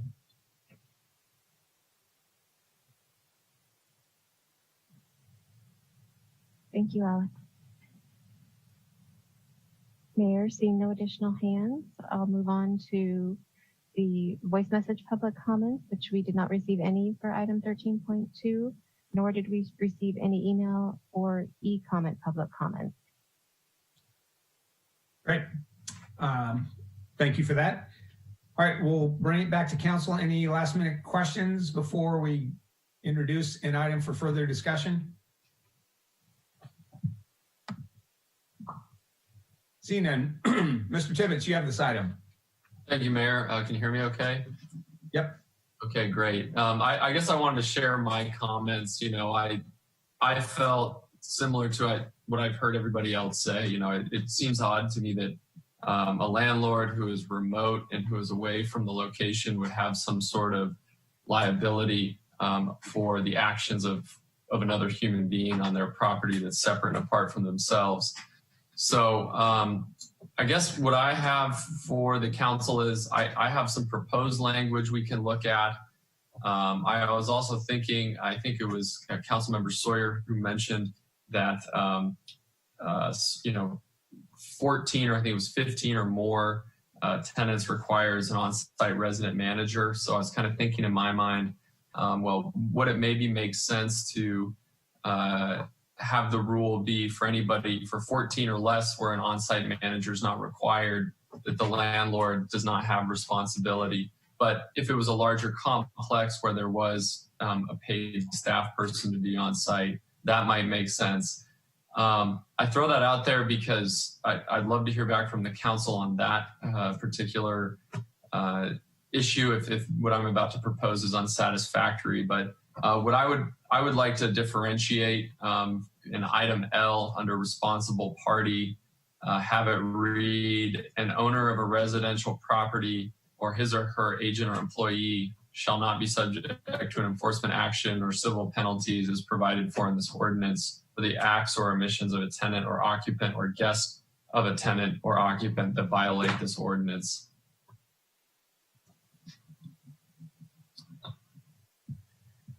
Are you taking a straw vote if council? Yeah, can I get some thumbs maybe, or how are folks feeling about that? Or would my earlier proposal of limiting it to less than 15 be better? I'm trying to just make sure I encapsulate everything that I heard from the council in the question period. Yeah. Madam City Attorney, is that okay? We haven't done that, but this is a new world. I could either call on people to get their voice, or are we okay if we do a visual thumbs up with proposed language? What would your preference be or recommendation be? You're on mute. I'm sure it was brilliant. Might be better that way, right? You can do it by a thumbs up because all you're doing is a straw vote to enable a council member to make his motion. There would then be discussion following that. Okay, so and we also. I also want to make sure, and obviously, council members will make their motion. Understand that you also had the language from the apartment association, and I'm also happy to offer some tweaks as well. So I saw a couple of you have your hands up, but let's do that straw vote with what Mr. Tibbetts mentioned. If you can do thumbs up, you can live with it, or thumbs down regarding what just to give him some feedback on that. Could we get clarification on which one we're thumbing? Sure, let me start with this one, John. So this is under responsible party. We're cutting out the liability of the landlord entirely. So I'll read it. An owner, agent, or employee shall not be subject to an enforcement action or civil penalties as provided for in this ordinance for the acts or omissions of a tenant or occupant or guest of a tenant or occupant that violate this ordinance. So that pretty much cuts them out entirely. And then, so I guess let's just leave it at that for now and see how folks feel about it. Okay, can we just do a straw vote and just see a thumbs up, thumbs down, or Mr. Rogers, that's a live with it? And Mr. Alvarez, okay. Is that your feedback, Mr. Tibbetts, on that item? Yeah, I'd like to hear from Councilmember Rogers, if that's all right. Why he's at live with it. Yeah, let's go with that process. So you got your straw vote, then let me go to the raised hands. Mr. Rogers, your hand was up. Yeah, I think for me, it goes back to the first question that I asked, which was about what options does a landlord actually have for correcting the issue. So just to go back to the other issue that you brought up around the 15 residents or fewer, I would not be in favor of distinguishing that way, because whether you have fewer than 15 or whether you have more than 15, the landlord doesn't really have any options to try to provide compliance from the tenant. So I wouldn't be in favor of that fix. And then as it pertains to cutting them out entirely, I'm less in favor of that than putting in some form of language around reasonable efforts to gain compliance, because I do think that we need tools in the toolbox that if a landlord is complying and is trying to be helpful and trying to meet the spirit of the ordinance, then I don't think that they should have culpability. But if they are flouting the ordinance themselves or attempting or not assisting us in any way or trying to get us compliance, this isn't just landlords, this is also businesses. I think that there should be some form of way for us to help marshal their support and their help. Does that make sense? No. Through the mayor, yeah, Chris, that does make sense. I'm probably going to stick with my original motion only because as I read it, it is only applying to residential, not commercial. And you brought up earlier that there needs to be a distinction for commercial tenants because they do have a great degree of control. And I do see a lot of situations, if this actually becomes a problem, I'm hoping it doesn't, where a landlord just doesn't have the ability to cure or correct, because the way to probably end up curing if somebody is habitually and repeatedly breaking the rules would be an eviction, as you point out. That's a suspended thing. But if I could, not to get into too much of a back and forth, and I apologize, but I'm thinking like the last apartment complex that I lived in had a couple hundred people in it, right? And if there were repeated violations of people having giant parties at the swimming pool that was there, and the city tried to intervene and tried to get the landlord to comply by doing something like temporarily closing the swimming pool so that you wouldn't have giant parties and gatherings, and the landlord was refusing at that point, that might be an instance where I was in favor of the city really trying to push or lean on the landlord to take corrective action that might be helpful. Now, if they did that, if they were closing the pool, if they were reaching out to their tenants who were in violation and saying that individual was still not complying, then at that point, I would not expect the landlord to be fined or the landlord to have any type of enforcement against them, because they have been trying within their capacity, within the limited ability that they have to reach compliance for the health order. Does that make sense? No. It does. Okay, Mr. Sawyer. Thank you, Mayor. Actually, Chris, you just clarified it. It is 15 or less, does not have to have a manager on site. I'm wondering and I agree that I think that we have to give the landlord an opportunity to cure, and I think 72 hours is probably enough to be able to contact them, let them know of the violations, and then ask them to do something about it with the tenant. I'm not sure that we need to throw the conversation around 15 or less into the ordinance. I'm wondering if in the spirit of what you were speaking about, Councilmember Rogers, about what tools we have in our code enforcement toolbox to deal with ongoing issues with a landlord or a property manager that is a bad player. Do we not, if there's a nuisance in place, do we not have cures for that through our code enforcement, regardless of the COVID situation?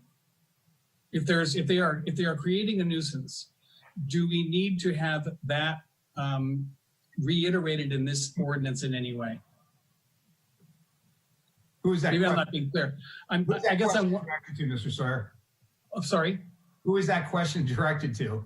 Oh, I'm sorry. I think it'd probably be the city attorney. I guess I'm looking for cures for the city that does not necessarily have anything to do with COVID, although that's what's spurring this conversation. If there is a nuisance, an apparent nuisance at an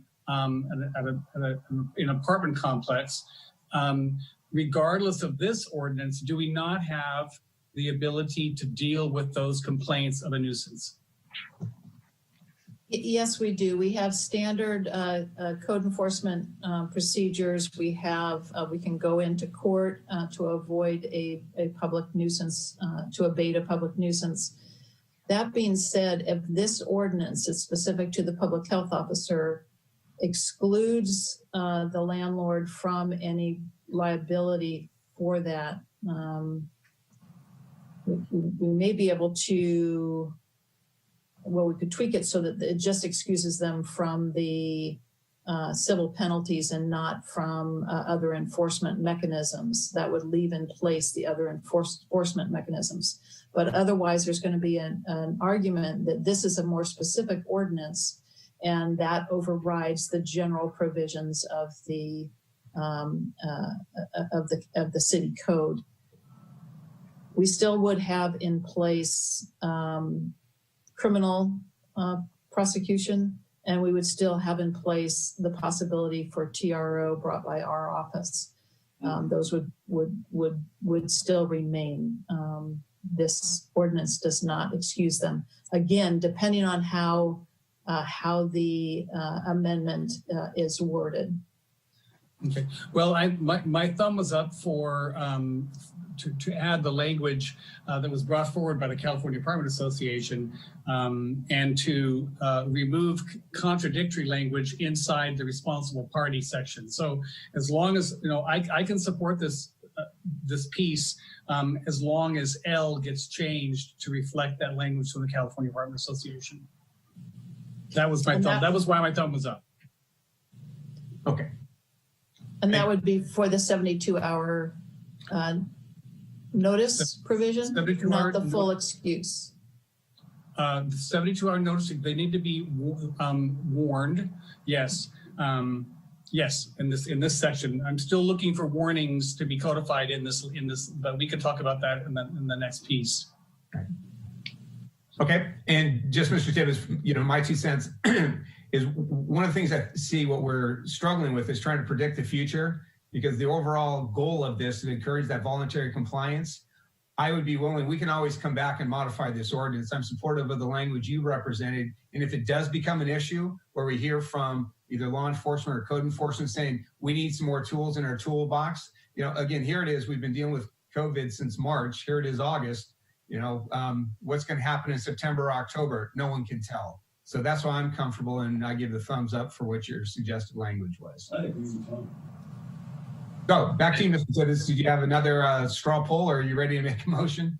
I'm ready to go, and I just will add my 2 cents. I appreciate what you said, Mayor, and it makes me feel good about passing the motion as I read it, or proposing it as I read it, because I just am concerned that we have a situation where somebody who owns 1 or 2 rental properties is getting tied up. But Jesse, I hope that you're still on the line, because I think, as the mayor stated, I think this is where you're going to be invaluable in bringing back information to us if there are landlords out there, particularly commercial landlords, just like in the example that Chris gave, where you've got this common area.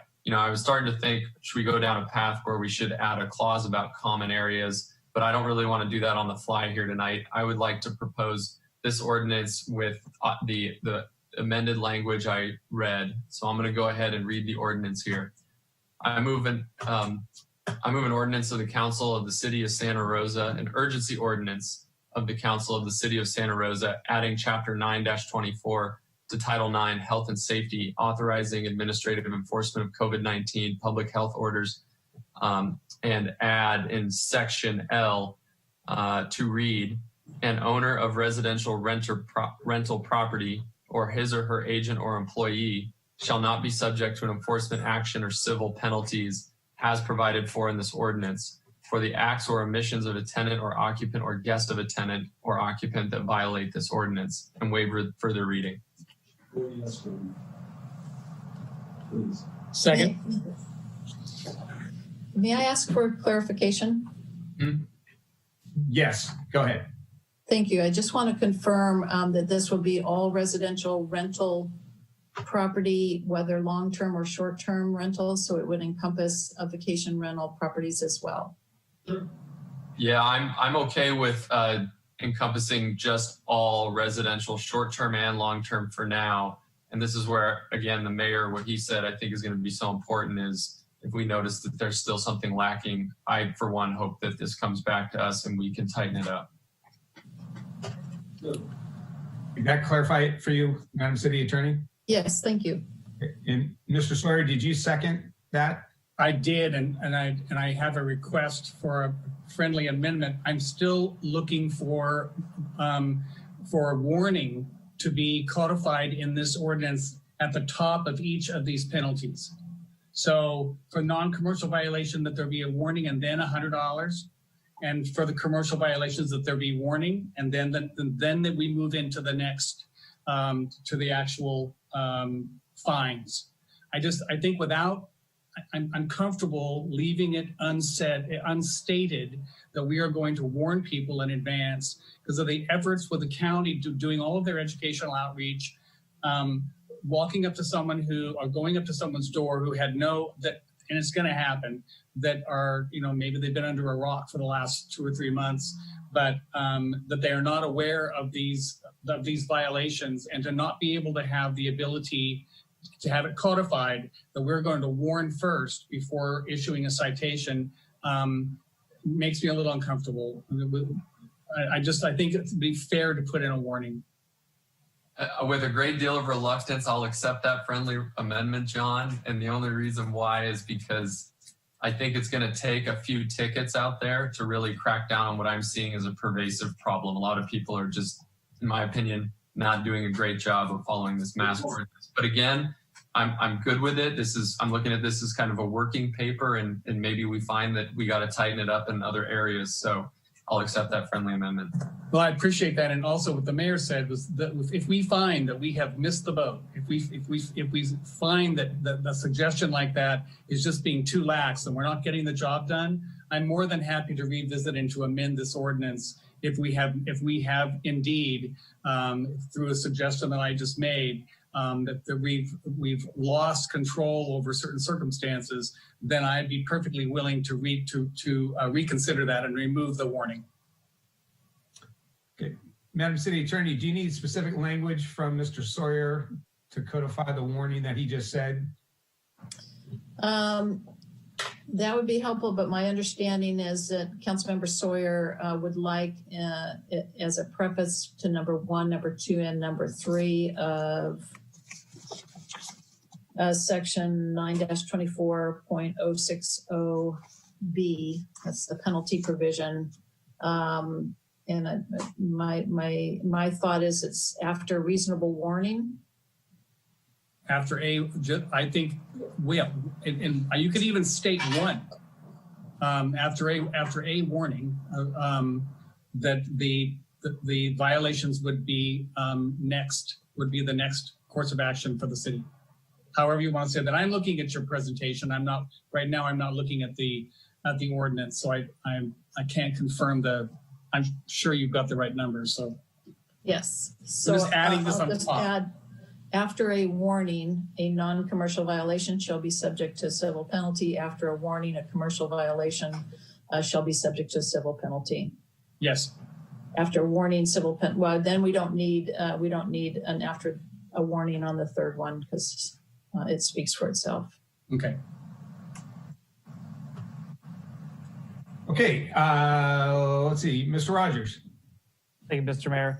I don't want to complicate things too much more, but the city attorney's clarification about vacation rentals presents a bit of a problem for me.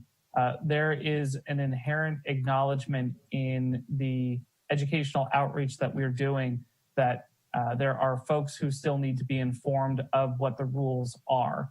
And in particular for vacation rentals, for folks who are coming to our community, some essential workers, yes, but also many for tourism issues will not know the rules, perhaps, of what what the health order actually says. And so if a individual is advertising their VRBO as a weekend getaway for folks, I do feel like they have some reasonable responsibility to at least provide information on what the order says so that their tenants will understand what the expectation is for while they are here, whether it's for a weekend or whether it's for a month. So I don't know if there's a way for us to also build into the ordinance that if it is an operational VRBO, that the landlord does have a responsibility to at least provide the tenant with information on what the health order currently says. Go ahead, Mr. Tibbetts. All right, thank you, Mayor. I'm wondering, Madam City Attorney, if we could add language. I don't know where we would add it in here, but I'm hoping that you could help us identify that short-term residential VRBOs, I guess, or short-term residential leases would have to require or have to provide that education as part of their, I don't know, welcome, just provide some sort of education. Failure to do so enables them to be subjected to enforcement action and civil penalties. Chris brings up a good point. They are more of a business than just leasing out a property. The question that I had, wouldn't that be included in the outreach? Why don't we target that specific population through the county's community outreach, specifically to the short-term rental industry? Because I know there's connections there, and just make that request to the county to outreach to that group. And again, we don't know if it is going to be an issue, but I would see that, because I'm trying to figure out how would we mandate that. Let's not create too much more bureaucracy, because I would think that is the public outreach education that the county has said they've committed and put resources to do just what you're asking. Yeah, but I think that outreach then is to the businesses, not to the individuals who are using the services. So if a landlord who has a business that's a VRBO and they are not pushing that information to their tenant, and then that tenant comes here thinking that they are following the health order, yes, there could be that warning that Mr. Sawyer was talking about, but I would be in favor of a provision in this that is an individual who operates a VRBO will have no liability, the language that Jack had, for the actions of the person renting their home for a short-term vacation rental if they provided them with information on what the health order said. Something as simple as that would get compliance from the individual. I can't imagine anybody would choose not to then provide that information in an email. I've used a VRBO before. You get plenty of emails about the fees, about the rules for the house, about how to get into the house, et cetera, et cetera. A simple paragraph that explains what the health order is, I do not think would be an undue burden to make sure that we bolster the education outreach for compliance. So, Madam City Attorney, do you know how we would fit that in, or do you need more specific language from Mr. Rogers? Because I believe Mr. Tibbetts was supportive of what he was saying. Yes, I think that we can incorporate that into Mr. Tibbetts' language. I don't have Mr. Tibbetts' language written down so that I can visualize where we slip that in. A couple of options, you can simply delegate that to me to incorporate that, or Mr. Tibbetts, Councilmember Tibbetts, if you want to read your language slowly, I can type that out and then figure out where to put that in. Okay, do you want me to start with the definition of the responsible party? Yes, just with an owner of residential rental property, and I have shall not be subject to an enforcement action or civil penalties. Correct, as provided for in this ordinance. Okay. Or the acts or omissions. Okay. Or the acts.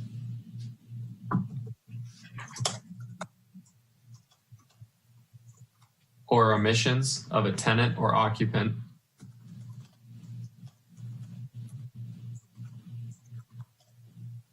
It's a test of my typing skills. Where's Mavis Beacon when you need her? Right. Okay, a tenant or occupant. Or guest of a tenant or occupant that violates this ordinance.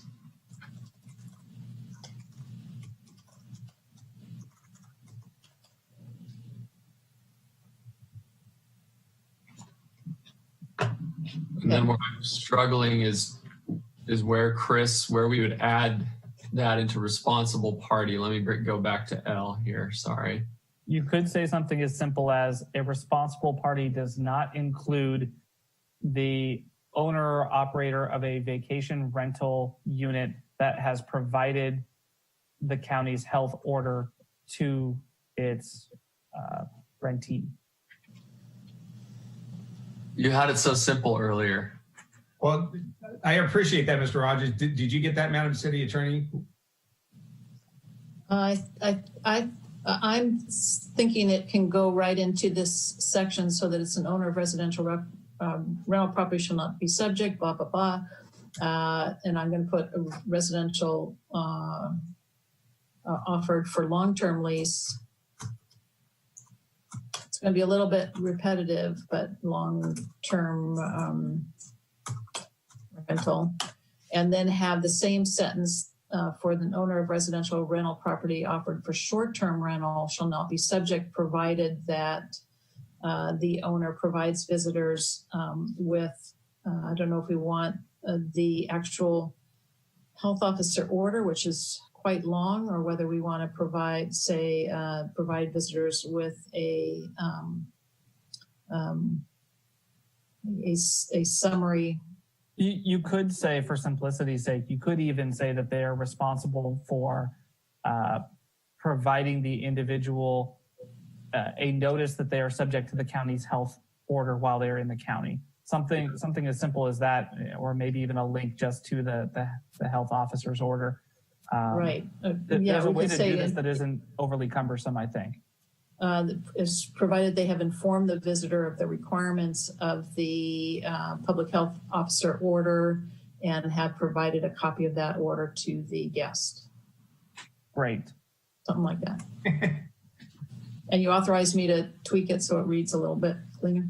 Yes. Without changing substance? Fully delegated without changing substance. Okay. Mr. Sawyer, do you have additional comment? Just quickly, my guess is that the counties are going to be coming up with tent cards and other kind of bullet synopsis of the orders. And I think that with just a little bit of time, we're going to be able to have tools and materials available to us at the city that will make the orders pretty darn clear, even though they are numerous.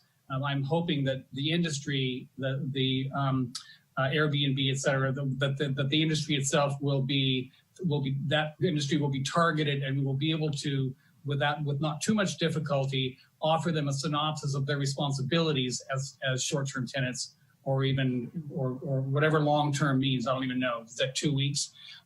So I think those materials will probably be presenting themselves fairly rapidly. That would be my hope. And Madam City Attorney, I think I heard you say also our PIO team will also be participating in the community education, correct? Yes. And they do an outstanding job. So what you just described, Mr. Sawyer, I'm sure they're going to exceed our expectations on clarity. Okay, are there any additional comments from council? We have a motion and a second and 2 friendly amendments. Is there any other final comments? Madam Vice Mayor?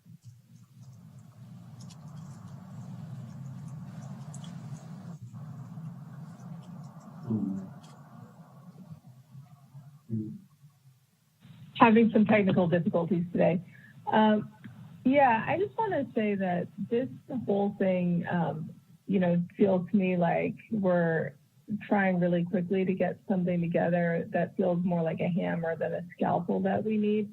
And I will reluctantly support it if the rest of the council does so, but I do feel like the discretion portion of it, we just know it leads to discrimination. We have the statistical information to back that up. In spite of the best efforts of our staff, we just know that that's what happens. And that further, the staff resources on the code enforcement side are just so limited for this. So, I don't want to, be a bad team player here, but this one, I just really wish we weren't here in this spot doing this. I feel like we ought to come back with something really clearly defined where we didn't sort of rush to make these tweaks at the edge. And I'm very aware of the public health ramifications, and I'm very concerned about those. And I do know that we do need some community education, and I wish that we were engaged more in education, which I hear that that's a part of it, but the hammer on this one is pretty intense. So those are my comments, and I'll see how the rest of the council votes and go from there.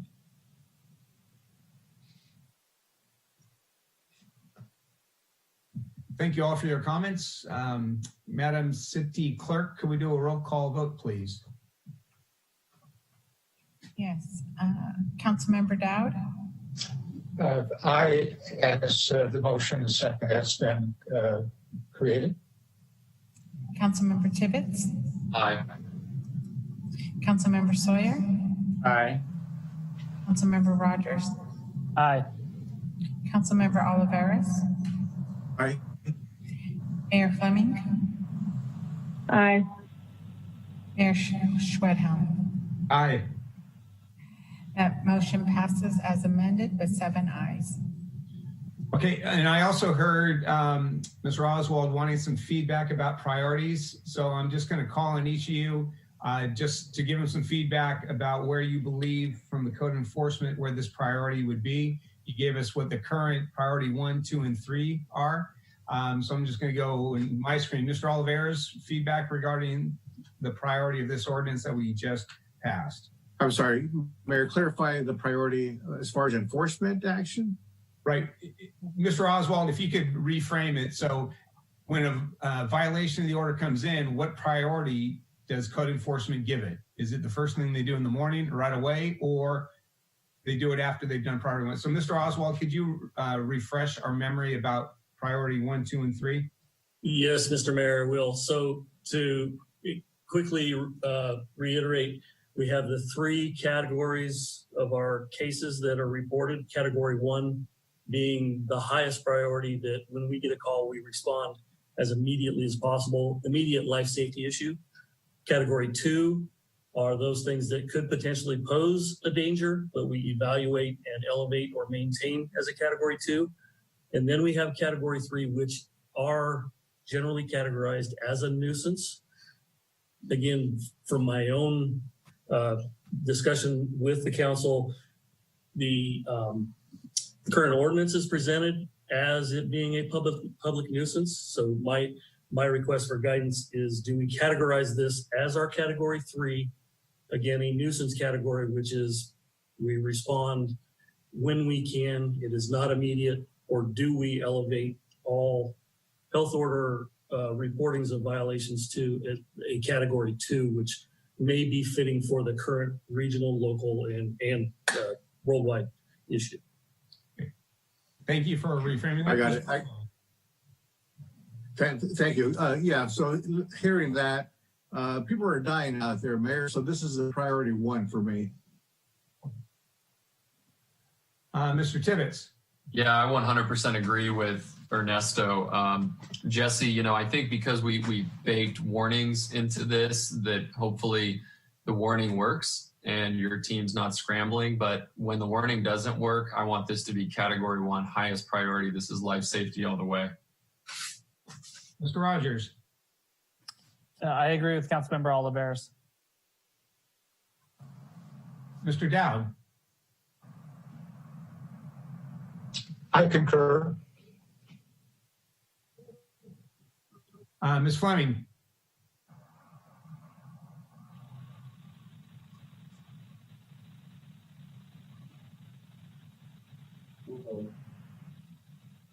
I'd say category 2, and hopefully we have some implicit bias training that goes along with this.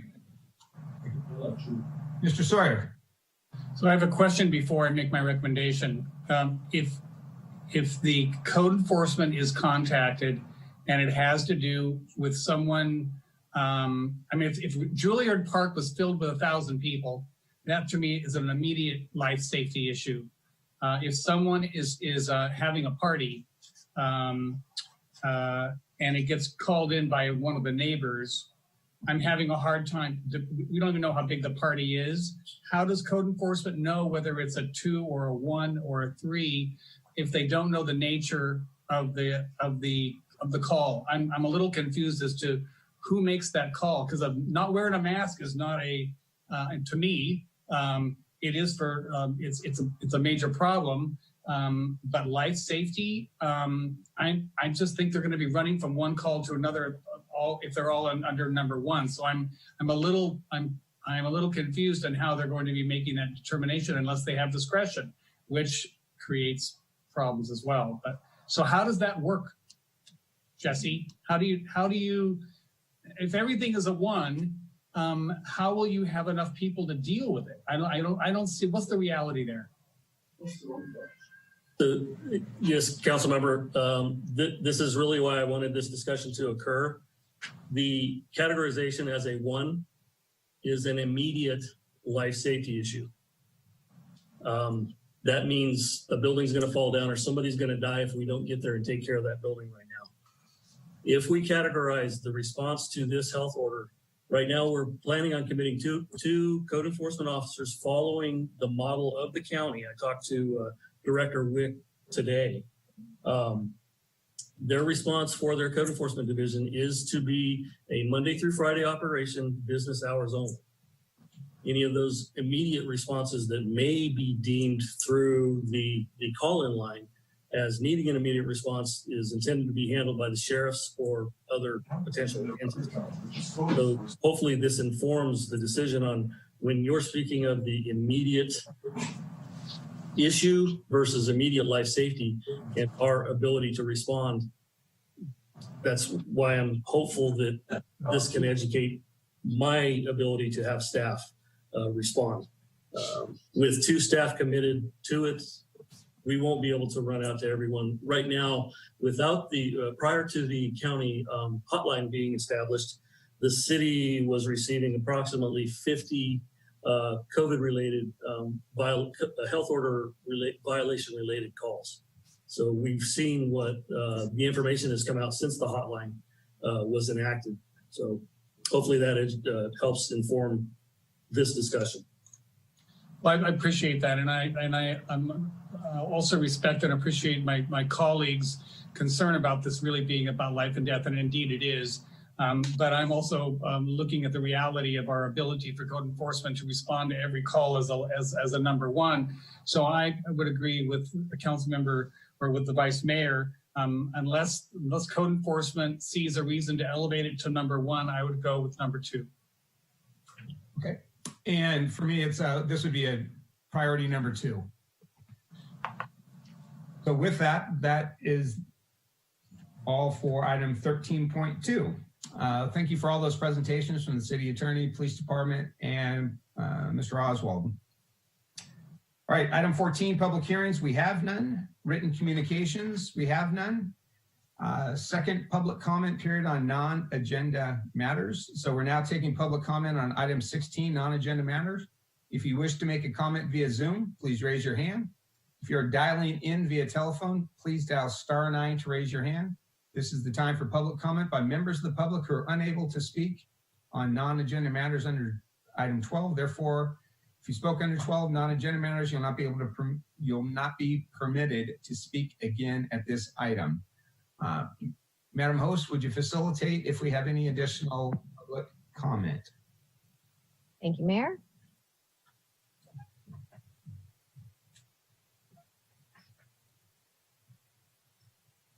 I'll give it a moment to see any additional hands raised for item 16, non-agenda related item. All right, the first public comment will be from Charlotte. Charlotte, I've enabled your speaking permissions. Can you please unmute your microphone and confirm you can see the timer on your screen? I can see it. Thank you. Please identify yourself for public record if you so choose, and your time begins now. Thank you so much. So my name is Charlotte Borg. I'm a longtime resident of Santa Rosa. I would like to start by thanking you for committing to bringing the human rights violations report to a future meeting. That said, I'd like to also ask the council why it refuses to address the human rights violations report before this other investigation is complete in September. This report has been available to the public since July 10th, and it's now already been 31 days of it going unaddressed by this body. In fact, Mayor Schwedhelm was approached by the chair of the Human Rights Commission on June 30th, prior to the report being released to the public. So it's actually been 41 days since it was brought to the city council. A decision was made, though I'm not sure who was involved in that decision, that the city council was too busy to bring this report to an agenda item for its July 7th meeting. And now you're saying you have to wait until this other independent investigation is complete to address it. After its release, members of the community were immediately asking for you to address this report amidst calls for defunding of police and reallocation of police funding, and you're still delaying it. Is this county level organization, the Human Rights Commission, not independent enough from the SRPD? I'm having trouble understanding why City Council needs this other investigation's results in order to then be able to address this report. And I'm concerned that this will be pushed out indefinitely based on this other investigation not being complete. And in closing, I'm calling for the City Council to address the human rights violations report this month. It will not interfere with your ability to bring this other investigation up as part of your agenda at a later date, and is a meaty subject on its own. It's 40 pages of dense information, both on the protests and the white supremacist history of Sonoma County. Please, no more delays. Thank you so much for your time. I yield the rest of my speaking period.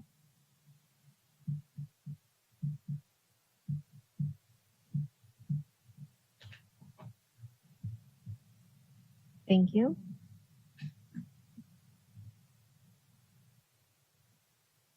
Mayor, I see no additional hands being raised, nor do we have any additional email, e-comment, or voice message public comment.